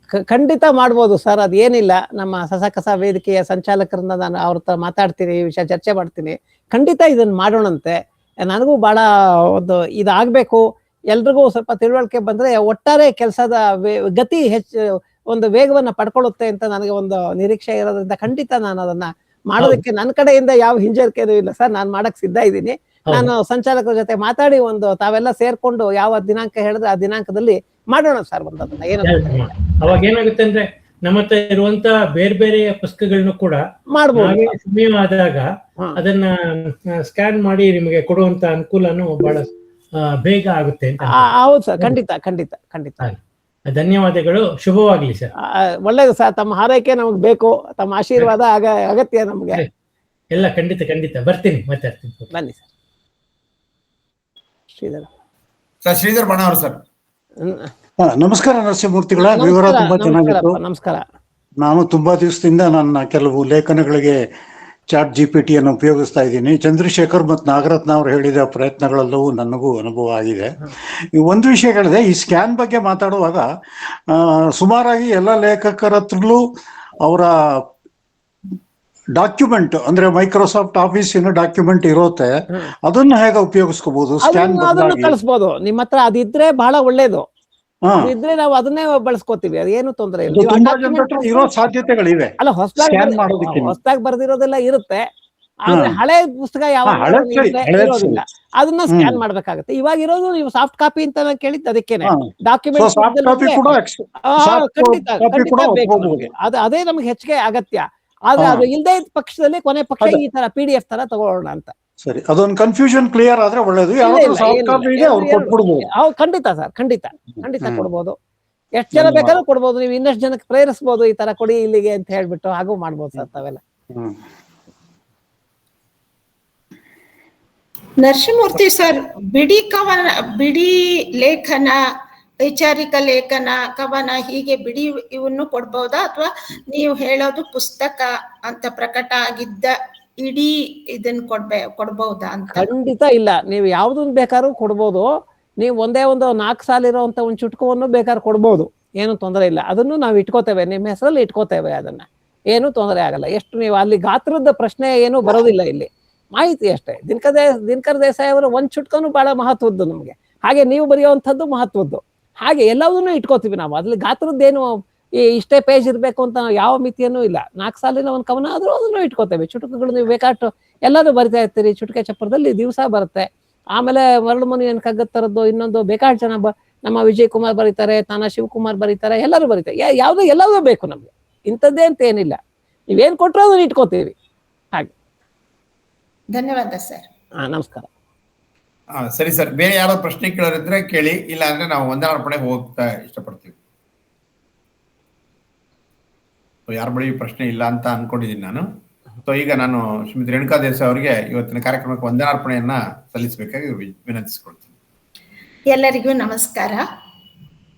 GN ನರಸಿಂಹಮೂರ್ತಿಯವರು ಗಣಕ ಪರಿಷತ್ ಸಂಸ್ಥಾಪಕರು. ಸುಹಾಸಿನಿ ಸುಮಧುರ ಭಾಷಿಣಿ ಎನ್ನೋ ತರ ಅವರು ಮೃದು ಮಾತಿನ ವಿನಯವೇ ಮೂರ್ತಿವೆತ್ತಂತ ವ್ಯಕ್ತಿತ್ವ, ಸದಾ ಹಸನ್ಮುಖಿ. ಇವರೊಬ್ಬ ನಮ್ಮ ಕುಟುಂಬದ, ಅಂದರೆ ಸ್ಟೇಟ್ ಬ್ಯಾಂಕ್ ಆಫ್ ಇಂಡಿಯಾ ಕುಟುಂಬದ ಒಬ್ಬ ವ್ಯಕ್ತಿ, ಒಬ್ಬ ಸದಸ್ಯ. ಈ ಸ್ಟೇಟ್ ಬ್ಯಾಂಕ್ ಆಫ್ ಇಂಡಿಯಾದ ಕುಟುಂಬದಲ್ಲಿ ಎಷ್ಟೋ ಜನಗಳನ್ನು ನಾನು ನೋಡ್ತೀನಿ ಅದೇ ಕುಟುಂಬದ ವ್ಯಕ್ತಿಯಾಗಿ. ಇವರೆಲ್ಲ ನಮ್ಗೆ ಅನುಕರಣೀಯರು ಅಂತ ಅನ್ಸುತ್ತೆ. ಸದಾ ಅವರ ಬಗ್ಗೆ ಒಂದು ಗೌರವ ಭಾವ ಎಷ್ಟು ಉಕ್ಕುತ್ತೆ ಅಂದ್ರೆ, ನಾನೇ ಮೊದಲು ರವಿ ಕುಸ್ಬಿ ಅವರಿಗೆ ಇದು ಗಣಕ ಪರಿಷತ್ ಕಾರ್ಯಕ್ರಮ ಅಂದ ತಕ್ಷಣ ಬೇಗ ಇದನ್ನ ಮಾಡಿ ಕ್ರಿಯೇಟ್ ಮಾಡಿ ಎಲ್ರಿಗೂ ಕಳ್ಸೋಣ, ಬಹಳ ಜನ ಬರ್ಲಿ, ಕನ್ನಡಿಗರೆಲ್ಲ ಇದ್ರ ಬಗ್ಗೆ ತಿಳ್ಕೊಳ್ಳಿ, ಇದನ್ನು ಉಪಯೋಗಿಸ್ಲಿ ಅಂತ ತುಂಬಾ ಉತ್ಸಾಹದಿಂದ ಈ ಕಾರ್ಯಕ್ರಮಕ್ಕೆ ನಾನೇ ಏನು ವಂದನಾರ್ಪಣೆ ಮಾಡ್ತೀನಿ ಅಂತ ಸಹ ಇಷ್ಟಪಟ್ಟು ಕೇಳಿದ್ದು. ಇದಕ್ಕೆ ಒಂದೇ ಕಾರಣ, ನಮ್ಮ ಸ್ಟೇಟ್ ಬ್ಯಾಂಕ್ ಆಫ್ ಇಂಡಿಯಾದಲ್ಲಿ ಎಷ್ಟು ವ್ಯಕ್ತಿಗಳು ತಮ್ಮದು ನಿವೃತ್ತಿ ಆದ ಮೇಲೆ ಅಥವಾ ಏನೋ ಭಾಷೆಗೆ ಒಂದು ಕೊಡುಗೆ ಕೊಡಬೇಕು ಅಂತ ನರಸಿಂಹಮೂರ್ತಿ ಸರ್ ಸ್ವಯಂ ನಿವೃತ್ತಿ ತಗೊಂಡು ಅದರಲ್ಲಿ ಎಷ್ಟು ಅಗಾಧವಾದ ಕೆಲಸವನ್ನ ತಮ್ಮ ಭುಜದ ಮೇಲೆ ಹೊತ್ತು ಅಡ್ಡಾಡ್ತಾ ಇದ್ದಾರೆ. ಆ ಗಣಕ ಪರಿಷತ್ ಆಫೀಸ್ ನೋಡಿದಾಗ ಅದರ ಒಂದು ವಿರಾಟ ಸ್ವರೂಪ ನಮಗೆ ಗೊತ್ತಾಗುತ್ತೆ. ಅಂಥ ವ್ಯಕ್ತಿಗಳು ಇವತ್ತು ನಮ್ಮ ವೇದಿಕೆಗೆ ಬಂದು ಇದೊಂದು ಕಾರ್ಯಕ್ರಮ ನಡೆಸ್ಕೊಟ್ರಿ. ನಾನು ಇನ್ನೂ ಒಂದು ಹೇಳೋಕ್ ಇಷ್ಟಪಡ್ತೀನಿ. ಈ ಹಳೆಗನ್ನಡ, ನಡುಗನ್ನಡ, ಹೊಸಗನ್ನಡ, ಹೀಗೆ ಕನ್ನಡದ ಭಾಷೆಯ ಒಂದಿಷ್ಟು ಸ್ತರಗಳು ಬದಲಾವಣೆ ಆದಾಗ ಒಬ್ಬೊಬ್ಬರು ಸಾಹಿತಿ, ದೊಡ್ಡ ದೊಡ್ಡ ಇವರನ್ನ ವಿದ್ವಾಂಸರು ಅವರನ್ನೆಲ್ಲ ಹೆಸರಿಸ್ತೀವಿ. ಹಾಗೆ ತಂತ್ರಜ್ಞಾನದ ಯುಗದಲ್ಲಿ ಕನ್ನಡದ ಸ್ಥಿತಿ ಬಂದಾಗ ನರಸಿಂಹಮೂರ್ತಿಯವರು ಇತಿಹಾಸದಲ್ಲಿ ಶಾಶ್ವತವಾಗಿರ್ತಾರೆ ಅಂತ ನನ್ನ ಅನಿಸಿಕೆ.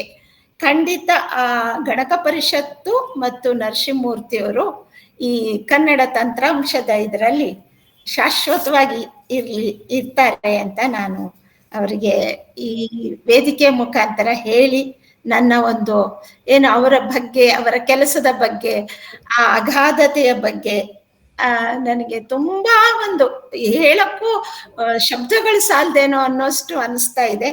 ಆ ಒಂದು ಇದನ್ನ ನಾನು ಅವರಿಗೆ ಭಗವಂತ ಆರೋಗ್ಯ, ಆಯುಷ್ಯ ಎಲ್ಲವನ್ನೂ ಕೊಡ್ಲಿ, ಸದಾ ಹೀಗೆ ಚುರುಕಾಗಿರ್ಲಿ, ನಮ್ಮೊಂದಿಗಿರ್ಲಿ. ಅವರ ಏನೇ ಕೆಲ್ಸಕ್ಕೂ ನಾವು ಬನ್ನಿ ಅಂದ್ರೆ ಖಂಡಿತ ಬರ್ತೀವಿ, ಯಾವುದನ್ನು ಕೆಲಸ ಮಾಡ್ತೀವಿ ಅಂತ ಈ ವೇದಿಕೆ ಮುಖಾಂತರ ಅವರಿಗೆ ಇದು ಏನು ಭಾಷೆ ಕೊಡ್ತಾ ಅವರಿಗೆ ಧನ್ಯವಾದಗಳನ್ನ ಹೇಳ್ತೀನಿ. ಹಾಗೇನೆ ನಮ್ಮ ಈ ತಿಂಗಳ ಬೆಳಕಿನ ರೂವಾರಿ ರವಿಯವರು ಪ್ರಸ್ತಾವನೆ, ಪರಿಚಯ, ಸ್ವಾಗತ ಎಲ್ಲದನ್ನೂ ವಹಿಸ್ಕೊಂಡು ಸಾರಥ್ಯ ವಹಿಸ್ಬಿಟ್ರು ಇವತ್ತು. ಅವರಿಗೂ ಕೂಡ ಧನ್ಯವಾದಗಳು. ಆಮೇಲೆ ಇವತ್ತು ವೇದಿಕೆ ನಾನು ಸುಮಾರು ಜನಕ್ಕೆ ಹೇಳಿದ್ದೆ, ನಮ್ಮ ಆಫೀಸ್ ಹೇಳಿದ್ದೆ, ಪೆನ್ಷನರ್ ಆಫೀಸಲ್ಲಿ ಯಾರಿಗೆ ಕನ್ನಡದ ಬಗ್ಗೆ ಅವಶ್ಯಕತೆ ಇದೆಯಾ ಅರುಣಚೇತನ ಸ್ಟಾಫಿಗೆಲ್ಲ ಲಾಗಿನ್ ಆಗಿ ಕೇಳಿಸ್ಕೊಳ್ಳಿ ಅಲ್ಲಿ ಅಂತ. ಎಷ್ಟೋ ಸಲ ಅವ್ರ ಸಹಾಯನೂ ನಾನು ಪಡ್ಕೊಂಡಿದ್ದೀನಿ ಅಲ್ಲಿ ಏನ್ ಬೇಕು ಅಂದಾಗ. ಇಂಥ ಇದಕ್ಕೆ ಈ ಇಂದಿನ ವೆಬಿನಾರ್ ಸಭಾಂಗಣದಲ್ಲಿ ತುಂಬಾ ಜನಗಳಿದ್ರಿ. ನೀವು ಈ ಕಾರ್ಯಕ್ರಮವನ್ನ ತುಂಬಾ ಯಶಸ್ವಿ ಮಾಡಿದ್ದೀರಿ. ಜೊತೆಗೆ ಈ ಕಾರ್ಯಕ್ರಮ ಹೇಗ್ ನಡಿಬೇಕಾಗಿತ್ತು ಹಾಗೇ ನಡೀತು. ಇದನ್ನ ಹೇಳ್ತಾ ಹೋಗೋದಲ್ಲ, ಪ್ರಶ್ನೋತ್ತರಗಳೇ ಈ ಕಾರ್ಯಕ್ರಮದ ಒಂದು ಬೆಲೆ, ಅದರ ಇದನ್ನ ಜಾಸ್ತಿ ಮಾಡುತ್ತೆ. ಹೀಗಾಗಿ ಎಲ್ಲ ಸದಸ್ಯರುಗಳು ಸುಮಾರು ಪ್ರಶ್ನೆಗಳನ್ನ ಕೇಳಿ ಈ ಕಾರ್ಯಕ್ರಮವನ್ನು ಯಶಸ್ವಿ ಮಾಡಿದ್ದೀರಿ. ನಿಮ್ಗೆಲ್ಲ ಧನ್ಯವಾದಗಳು. ಸದೃಶ್ಯ ಬುದ್ಧಿಗೆ ಇನ್ನೊಂದು ಸ್ವಲ್ಪ ಎಲ್ಲರ ಪ್ರಶ್ನೆಗೆ ಉತ್ತರ ಕೊಡುವಂತೆ ನಮ್ಮ ರತ್ನಮೂರ್ತಿ ಮೇಡಮ್ ಎಲ್ಲರೂ ಹೇಳಿದ್ರು. ಅದಕ್ಕೆ ನೀವು ನಿಮ್ಮಿಂದ ಕಲಿತೆ ಅಂತ ಹೇಳುತ್ತಲ್ಲ, ಹಾಗೆ ಸದೃಶ್ಯ ಬುದ್ಧಿಗೆ ಶಕ್ತಿ ಕೊಡಲು ನನ್ನ ಈ ವೇದಿಕೆಯಲ್ಲಿರುವ ಸಾಹಿತ್ಯ ವರೇಣ್ಯರೆಲ್ಲ ನಿಮ್ಮ ಕೃತಿಗಳನ್ನ ನರಸಿಂಹಮೂರ್ತಿ ಸರ್ ಹೇಳಿದಂಗೆ ಅವರಿಗೆ ನೀಡಿ, ಅವರಿಗೆ ಆ ಸದೃಶ್ಯ ಬುದ್ಧಿಗೆ ತಾಕತ್ತು ನೀಡಿ ಅಂತ ನಿಮಗೆಲ್ಲ ಕೇಳ್ಕೊಳ್ತಾ ನನ್ನ ವಂದನಾರ್ಪಣೆಯ ಈ ನುಡಿಗೆ ವಿರಾಮ ಹೇಳುತ್ತೇನೆ. ನಮಸ್ಕಾರ. ವಂದನಾರ್ಪಣೆ ಹೇಳಿದ ನಿಮಗೂ ಧನ್ಯವಾದಗಳು. ಜೊತೆಗೆ ರೆಕಾರ್ಡಿಂಗ್ ಕೂಡ ರೇಣುಕಾ ದೇಸಾಯಿ ಮಾಡ್ತಾರೆ, ಅದಕ್ಕೂ ನಾನು ಧನ್ಯವಾದ ಮಾಡ್ತೀನಿ. ಇಲ್ಲಿಗೆ ನಮ್ಮ ತಿಂಗಳ ಬೆಳಕು 22 ಈ ಕಾರ್ಯಕ್ರಮನ ಮುಕ್ತಾಯ ಮಾಡ್ತಾ ಇದ್ದೀನಿ. ಮತ್ತೆ ಎಲ್ಲರೂ ಸೇರೋಣ 20. ಧನ್ಯವಾದಗಳು. ಎಲ್ರಿಗೂ ನಮಸ್ಕಾರ. ಒಳ್ಳೆಯ ಮಾತುಗಳನ್ನ